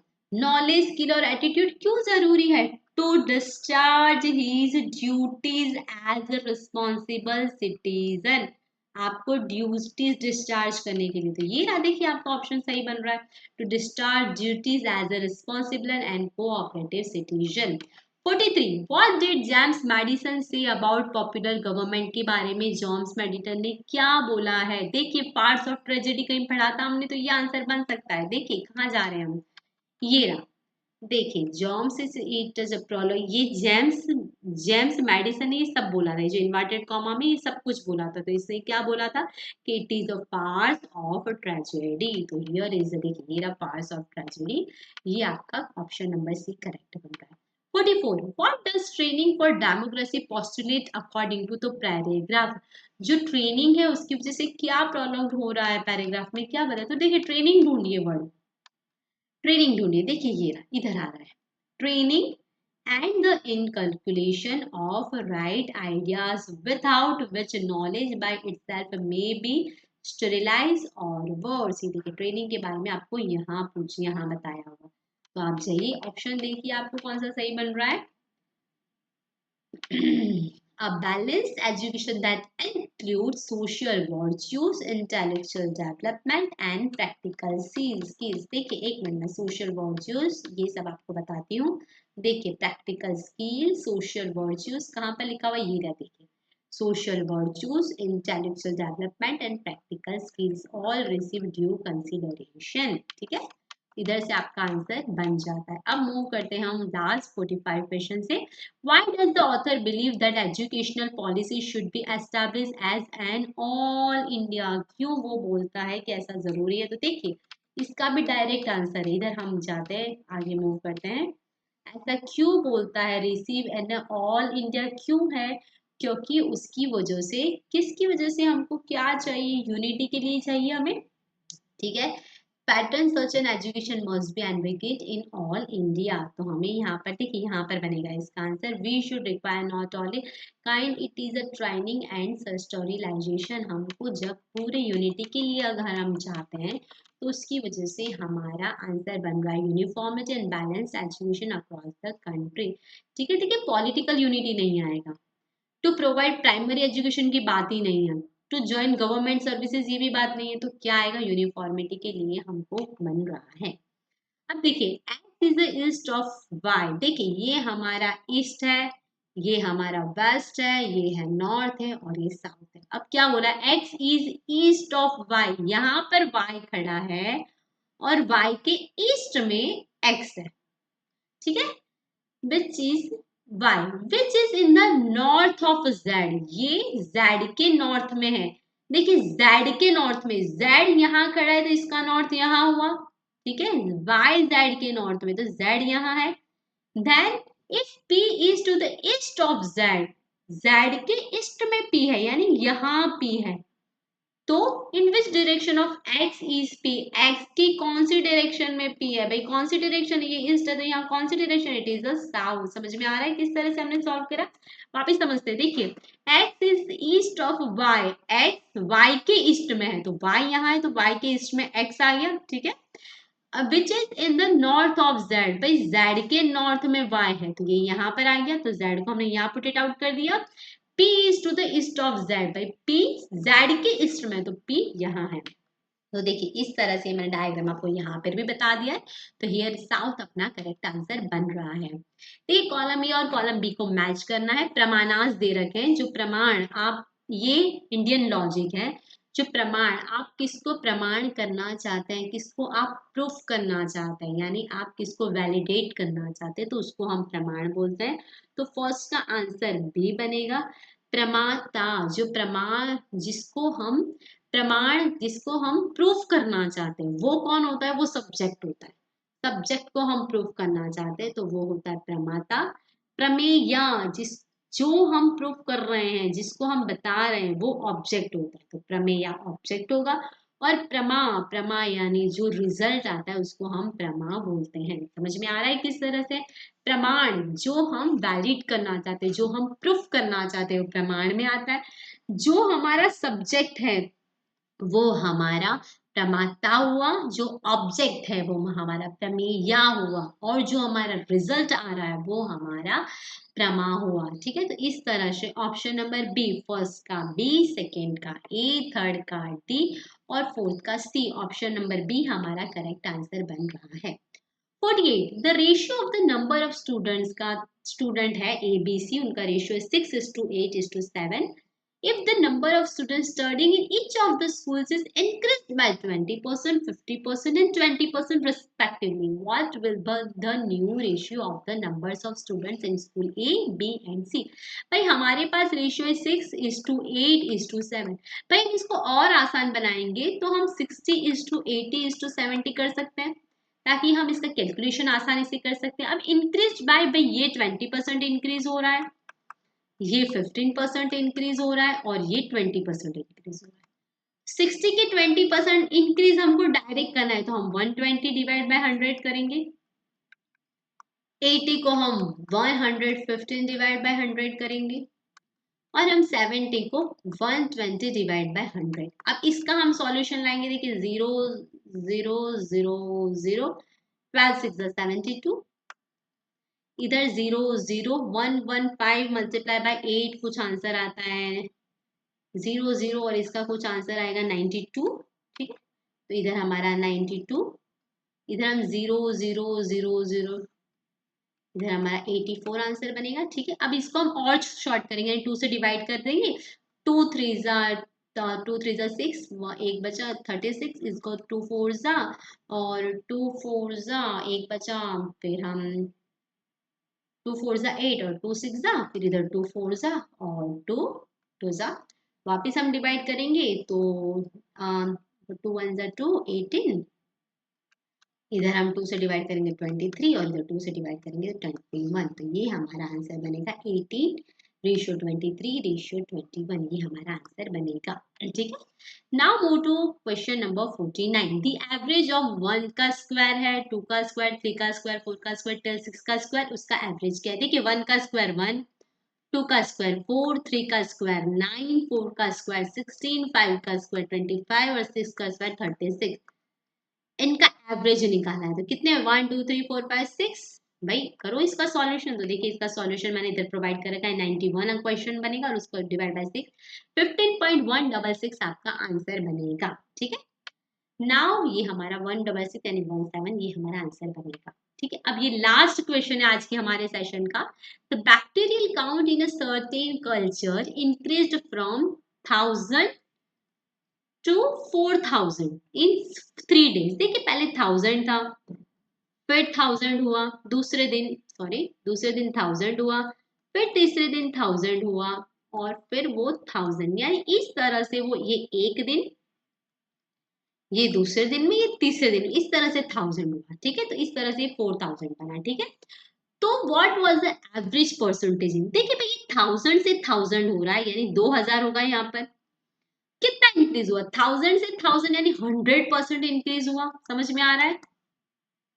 ठीक है, अब ये 2000 है, अब 2000 से फिर 1000 हुआ, यानी कितना हुआ, यहाँ पर हुआ 2000, 3000 हुए, 2000 से 1000 हुए, और फिर यानी कितना इंक्रीज हुआ भाई, 2000 से सिर्फ 1000 यानी 50% ही इंक्रीज हुआ। ठीक है, ये 1000 से 1000 2000 बने, अभी 2000 1000 3000 बने, अब 3000 और 1000 कितने बने, 4000, और ये 4000 से सिर्फ 1000 हुआ, यानी कितना परसेंट इंक्रीज हुआ, सिर्फ 25% इंक्रीज हुआ। समझ में आ रहा है किस तरह से करा?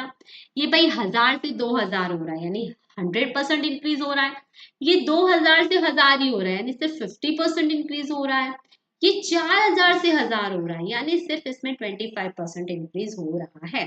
तो हमारी कितना इंक्रीज हो रहा है, 100, 50 और 25, इन तीनों को प्लस करो, 50 प्लस 25, और क्या बोला है हमें निकालना, एवरेज। एवरेज निकलना है तो जितने नंबर्स है उससे डिवाइड कर दीजिए, तो इधर हमारा आंसर बनेगा 175 डिवाइड बाय 3, और अगर हम इसको सॉल्यूशन करेंगे तो ऑप्शन नंबर बी हमारा करेक्ट आंसर बनेगा। इधर मैंने इसका क्वेश्चन का प्रोवाइड भी सॉल्यूशन कर रखा है। अब देखिए मैं आपको एक और इसकी लॉन्ग ट्रिक भी है, आप अगर इसमें जो कंपाउंड इंटरेस्ट का फॉर्मूला लगा देंगे, जैसे कि 4000 बन रहे हैं, ठीक है, किससे 4000 बन रहे हैं, 1000 से 4000 बन रहे हैं, तो ये कंपाउंडेड हो रहा है। तो अगर आप कंपाउंड इंटरेस्ट का फॉर्मूला लगाएंगे तो भी इस क्वेश्चन का आंसर बनेगा।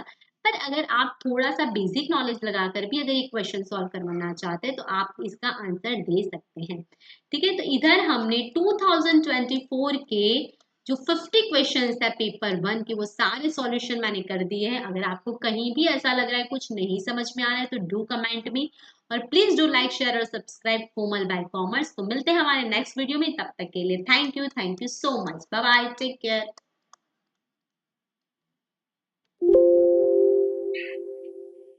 बंद रखो baby.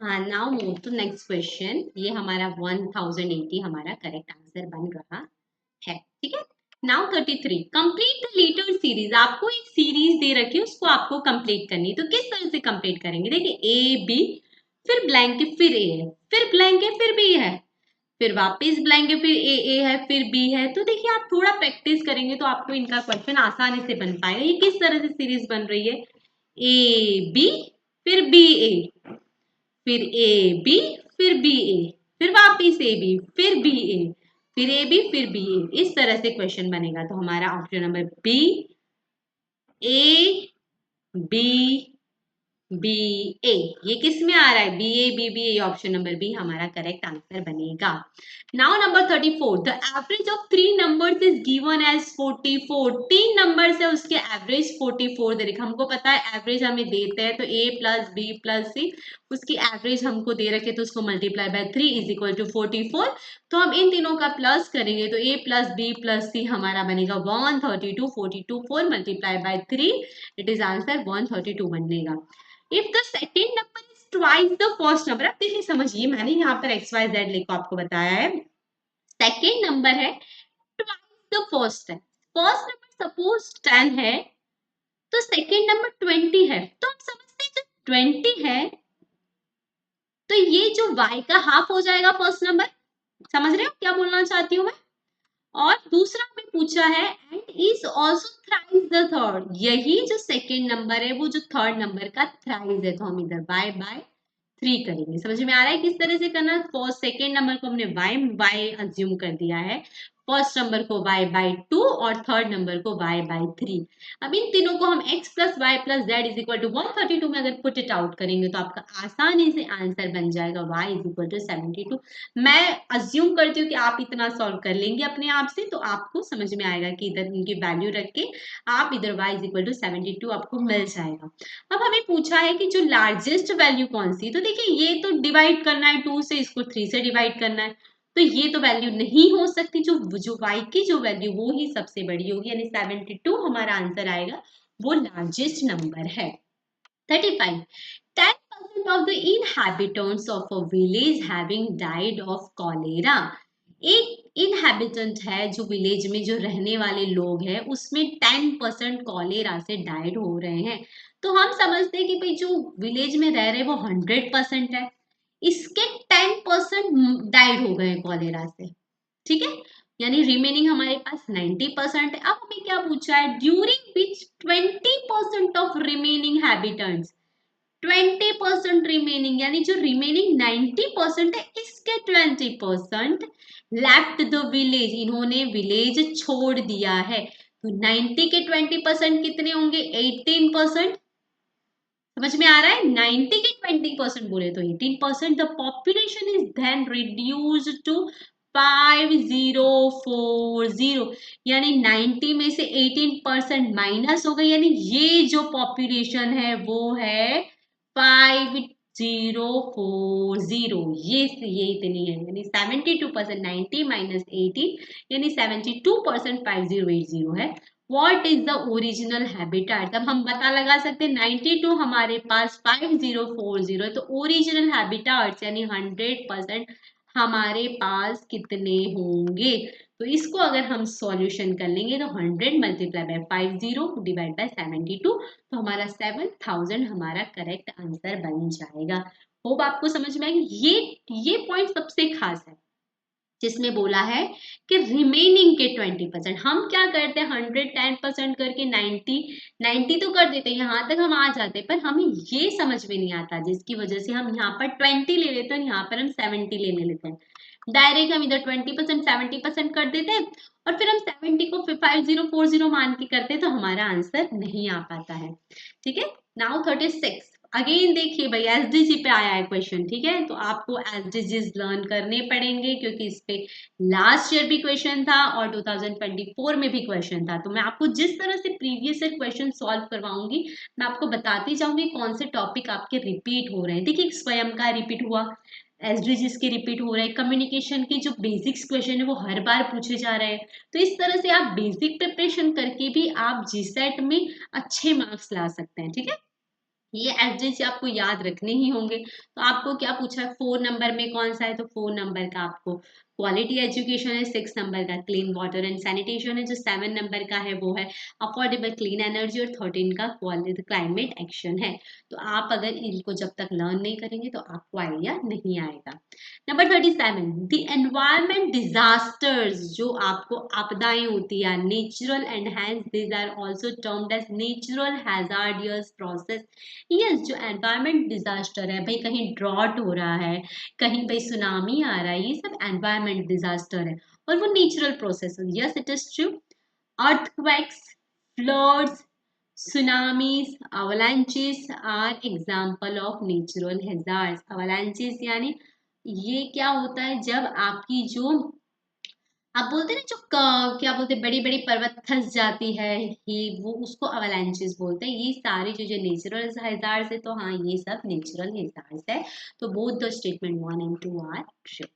38, which of the following are effect of global warming. भाई सब जानते हैं ग्लोबल वार्मिंग क्या होता है, जो अभी जो पूरी हिलचाल हो रही है हमारी जो एनवायरनमेंट में, जो सबसे ज्यादा पॉल्यूशन हो रहा है, जो एसी का सबसे ज्यादा यूज हो रहा है, इसकी वजह से जो हमारी इफेक्ट हो रही है, जो अभी हमारे टाइम पे जो बारिश आनी चाहिए वो नहीं आ रही, ये सब जो चेंजेस होता है एनवायरनमेंट में वो ग्लोबल वार्मिंग होता है। तो इसकी वजह से क्या होता है, change in the rainfall pattern, जो अभी हम सहन कर रहे हैं, जैसे कि अभी जुलाई अप्रोक्स खत्म होने वाला है लेकिन अभी भी प्रॉपर रेनफॉल नहीं हुआ है, स्पेशली हमारे अहमदाबाद में।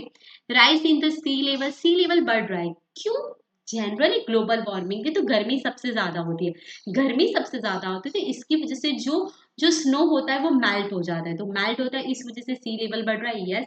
Loss of biodiversity, yes. अगर आपको भाई गर्मी ज्यादा पड़ रही है, ठंडी ज्यादा पड़ रही है, इसकी वजह से जो बेसिक्स, जो नेचुरल जो एनिमल्स होते हैं वो प्रॉपर सर्वाइव नहीं कर सकते, इसीलिए उनकी बायोडाइवर्सिटी लॉस हो रही है, यस। उनकी जो प्रजाति है वो पूरी लुप्त होने की कगार पे है। श्रिंकिंग ऑफ फॉरेस्ट कवर, ये जो फॉरेस्ट कवर है भाई, पेड़ों पर तो सबसे ज्यादा असर पड़ता है तो हम जानते ही हैं, तो ये चारों चीजें ग्लोबल वार्मिंग की इम्पैक्ट है, तो 1 2 3 4 ये आपका करेक्ट आंसर बनेगा।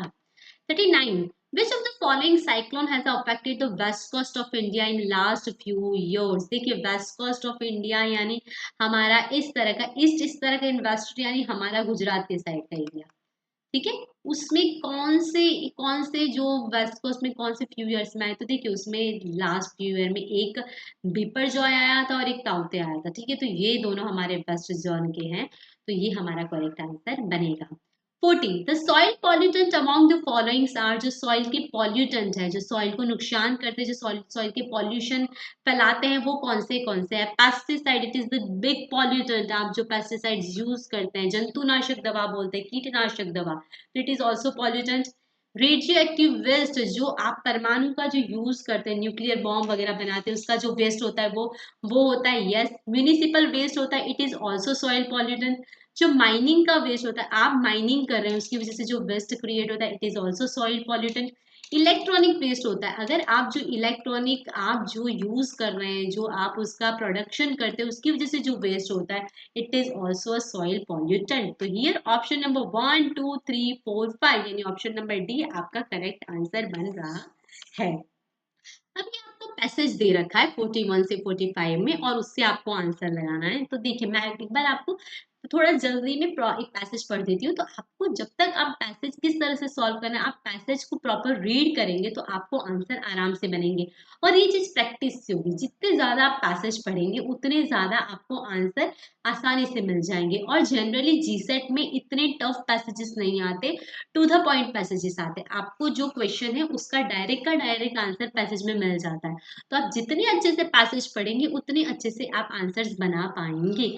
यूजीसी नेट की जब आप प्रिपरेशन करें तो उसमें थोड़ा ट्विस्ट करके क्वेश्चंस बनाते हैं, लेकिन जीसेट में नहीं बनाते हैं, तो आप थोड़ा इसको प्रैक्टिस करें, रोज एक डीआई और एक आरसी अगर आप सॉल्व कर रहे हैं तो आपके 10 क्वेश्चन सही बनने के पूरे चांसेस है, 20 मार्क्स आपको यहाँ से पूरे रोकड़े मिल जाएंगे, ठीक है। तो देखिए पढ़िए, there are several other fields in the which it is desirable that a clear policy should be laid down on an all India basis।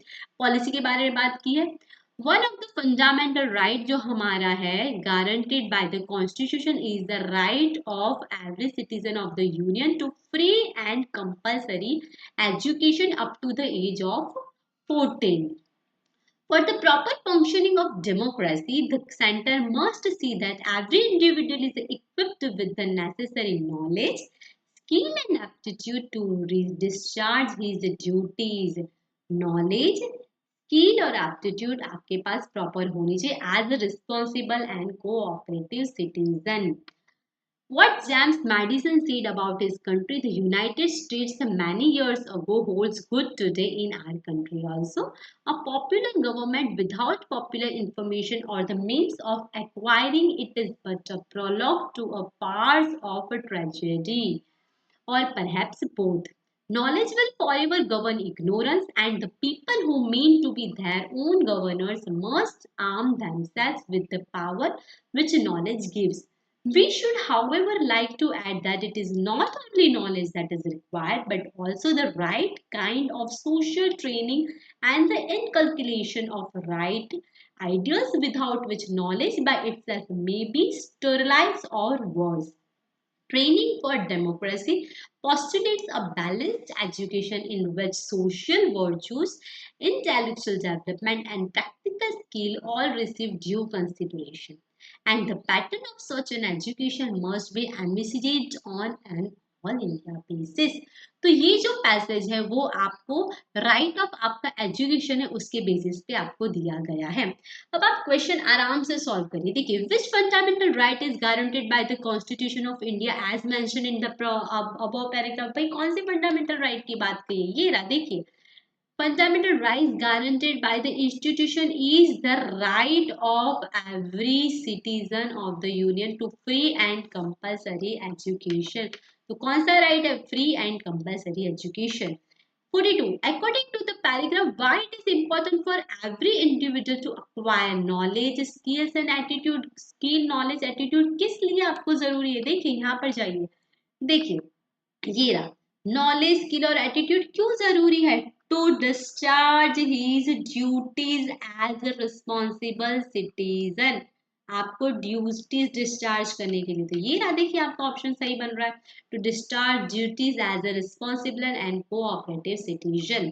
43 what did James Madison say about popular government के बारे में James Madison ने क्या बोला है? देखिए, parts of tragedy कहीं पढ़ा था हमने, तो ये आंसर बन सकता है। देखिए कहाँ जा रहे हैं हम, ये रहा, देखिए James is it is a prologue. ये जेम्स जेम्स मैडिसन ने ये सब बोला था, जो इन्वर्टेड कॉमा में ये सब कुछ बोला था। तो इसने क्या बोला था कि it is a part of tragedy. तो हियर इज, देखिए ये रहा पार्ट्स ऑफ ट्रेजेडी। ये आपका ऑप्शन नंबर सी करेक्ट बन रहा है। 44 what does training for democracy postulate according to the paragraph. जो ट्रेनिंग है उसकी वजह से क्या प्रोलॉन्ग हो रहा है पैराग्राफ में, क्या बता? तो देखिए ट्रेनिंग ढूंढिए, वर्ड ट्रेनिंग ढूंढिए। देखिए ये रहा, इधर आ रहा है, training and the inculcation of right ideas without which knowledge by itself may be sterilise or worse. ये देखिए ट्रेनिंग के बारे में आपको यहाँ यहाँ बताया होगा। तो आप जाइए ऑप्शन देखिए आपको कौन सा सही बन रहा है। A balanced education that includes social virtues, intellectual development and practical skills। देखिए एक मिनट में social virtues ये सब आपको बताती हूँ।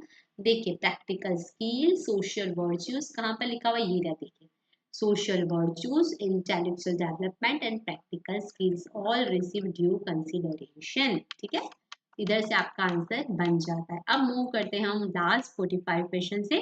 Why does the author believe that educational policy should be established as an all India? क्यों वो बोलता है कि ऐसा जरूरी है? तो देखिए इसका भी डायरेक्ट आंसर है, इधर हम जाते हैं आगे मूव करते हैं। ऐसा क्यों बोलता है? रिसीव एन ऑल इंडिया क्यों है? क्योंकि उसकी वजह से, किसकी वजह से? हमको क्या चाहिए? यूनिटी के लिए चाहिए हमें, ठीक है। Pattern search and education must be advocate in all India. तो हमें यहाँ पर, देखिए यहाँ पर बनेगा इसका answer, we should require not only kind it is a training and sterilisation. हमको जब पूरे यूनिटी के लिए अगर हम चाहते हैं तो उसकी वजह से हमारा आंसर बन रहा है uniformity and balance education across the country. ठीक है, ठीक है, पॉलिटिकल यूनिटी नहीं आएगा। टू प्रोवाइड प्राइमरी एजुकेशन की बात ही नहीं है, टू ज्वाइन गवर्नमेंट सर्विसेज ये भी बात नहीं है। तो क्या आएगा? यूनिफॉर्मिटी के लिए हमको बन रहा है। अब देखिए X is the east of Y. देखिए ये हमारा ईस्ट है, ये हमारा वेस्ट है, ये है नॉर्थ है और ये साउथ है। अब क्या बोला? X is east of Y. यहाँ पर वाई खड़ा है और वाई के ईस्ट में एक्स है, ठीक है, which is y, which is in the north of z। ये z के नॉर्थ में है। देखिए z के नॉर्थ में, z यहाँ खड़ा है तो इसका नॉर्थ यहाँ हुआ, ठीक है, y z के नॉर्थ में तो z यहाँ है। Then if p is to the east of z, z के ईस्ट में p है, यानी यहाँ p है, तो in which direction of x is p, x की कौन सी डायरेक्शन में p है? भाई कौन सी डायरेक्शन? ये ईस्ट है तो यहाँ कौन सी direction? It is the south. समझ में आ रहा है किस तरह से हमने सॉल्व करा? वापिस समझते हैं। देखिए x is east of y, x y के ईस्ट में है तो y यहाँ है तो y के ईस्ट में x आ गया, ठीक है। अब विच is in the north of z, भाई z के नॉर्थ में y है तो ये यहाँ पर आ गया, तो z को हमने यहाँ पुट इट आउट कर दिया। P is to the east of z, भाई P z के ईस्ट में तो P यहाँ है। तो देखिए इस तरह से मैंने डायग्राम आपको यहाँ पर भी बता दिया है। तो हियर साउथ अपना करेक्ट आंसर बन रहा है। देखिए कॉलम ए और कॉलम बी को मैच करना है। प्रमाणांश दे रखे हैं, जो प्रमाण आप, ये इंडियन लॉजिक है, जो प्रमाण, आप किसको प्रमाण करना चाहते हैं, किसको आप प्रूफ करना चाहते हैं, यानी आप किसको वैलिडेट करना चाहते हैं, तो उसको हम प्रमाण बोलते हैं। तो फर्स्ट का आंसर बी बनेगा। प्रमाता, जो प्रमाण, जिसको हम प्रमाण, जिसको हम प्रूफ करना चाहते हैं, वो कौन होता है, वो सब्जेक्ट होता है। सब्जेक्ट को हम प्रूफ करना चाहते हैं तो वो होता है प्रमाता। प्रमेय, जिस जो हम प्रूफ कर रहे हैं, जिसको हम बता रहे हैं, वो ऑब्जेक्ट होता है, तो प्रमेय ऑब्जेक्ट होगा। और प्रमा, प्रमा यानी जो रिजल्ट आता है उसको हम प्रमा बोलते हैं। समझ में आ रहा है किस तरह से? प्रमाण, जो हम वैलिड करना चाहते हैं, जो हम प्रूफ करना चाहते हैं, वो प्रमाण में आता है। जो हमारा सब्जेक्ट है वो हमारा प्रमाता हुआ, जो ऑब्जेक्ट है वो हमारा प्रमेया हुआ, और जो हमारा रिजल्ट आ रहा है वो हमारा प्रमा हुआ। ठीक है, तो इस तरह से ऑप्शन नंबर बी, फर्स्ट का बी, सेकेंड का ए, थर्ड का डी और फोर्थ का सी, ऑप्शन नंबर बी हमारा करेक्ट आंसर बन रहा है। 48, the ratio of the number of students का, स्टूडेंट है ए बी सी, उनका रेशियो है 6:8:7। If the number of students studying in each of the schools is increased by 20%, 50% and 20% respectively, what will be the new ratio of the numbers of students in school A, B and C? भाई हमारे पास ratio है 6:8:7। भाई इसको और आसान बनाएंगे तो हम 60:80:70 कर सकते हैं, ताकि हम इसका कैलकुलेशन आसानी से कर सकते हैं। अब इंक्रीज बाय भाई ये 20% इंक्रीज हो रहा है, ये 15% इंक्रीज हो रहा है और ये 20% इंक्रीज हो रहा है। 60 के 20% इंक्रीज हमको डायरेक्ट करना है तो हम 120 डिवाइड बाय 100 करेंगे। 80 को हम 115 डिवाइड बाय 100 करेंगे और हम 70 को 120 डिवाइड बाय 100। अब इसका हम सॉल्यूशन लाएंगे, देखिए 0 0 0 0, 12 6 72, इधर 0 0 1 1 5 मल्टीप्लाई बाय 8 कुछ आंसर आता है 0 0 और इसका कुछ आंसर आएगा 92।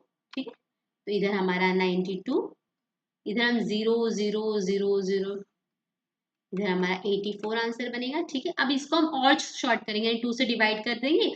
2 3 जा 2 3 जा 6, एक बचा 36, इसको 2 4 जा और 2 4 जा एक बचा, फिर हम 2 4 जा 8 और 2 6 जा, फिर इधर 2 4 जा और 2 2 जा, वापिस हम डिवाइड करेंगे तो 2 1 जा 2 18, इधर हम 2 से डिवाइड करेंगे 23 और इधर 2 से डिवाइड करेंगे 21, तो ये हमारा आंसर बनेगा 18:23:21, ये हमारा आंसर बनेगा।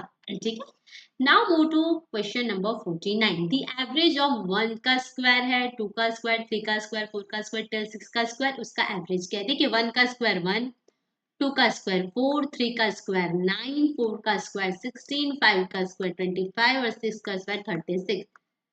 इनका एवरेज निकालना है तो कितने 1 2 3 4 5 6, भाई करो इसका सॉल्यूशन। तो देखिए इसका सॉल्यूशन मैंने इधर प्रोवाइड कर रखा है, 91 क्वेश्चन बनेगा और उसको डिवाइड बाय 6, 15.166 आपका आंसर बनेगा। ठीक है, नाउ ये हमारा 166 यानी 17 ये हमारा आंसर बनेगा। ठीक है, अब ये लास्ट क्वेश्चन है आज के हमारे सेशन का।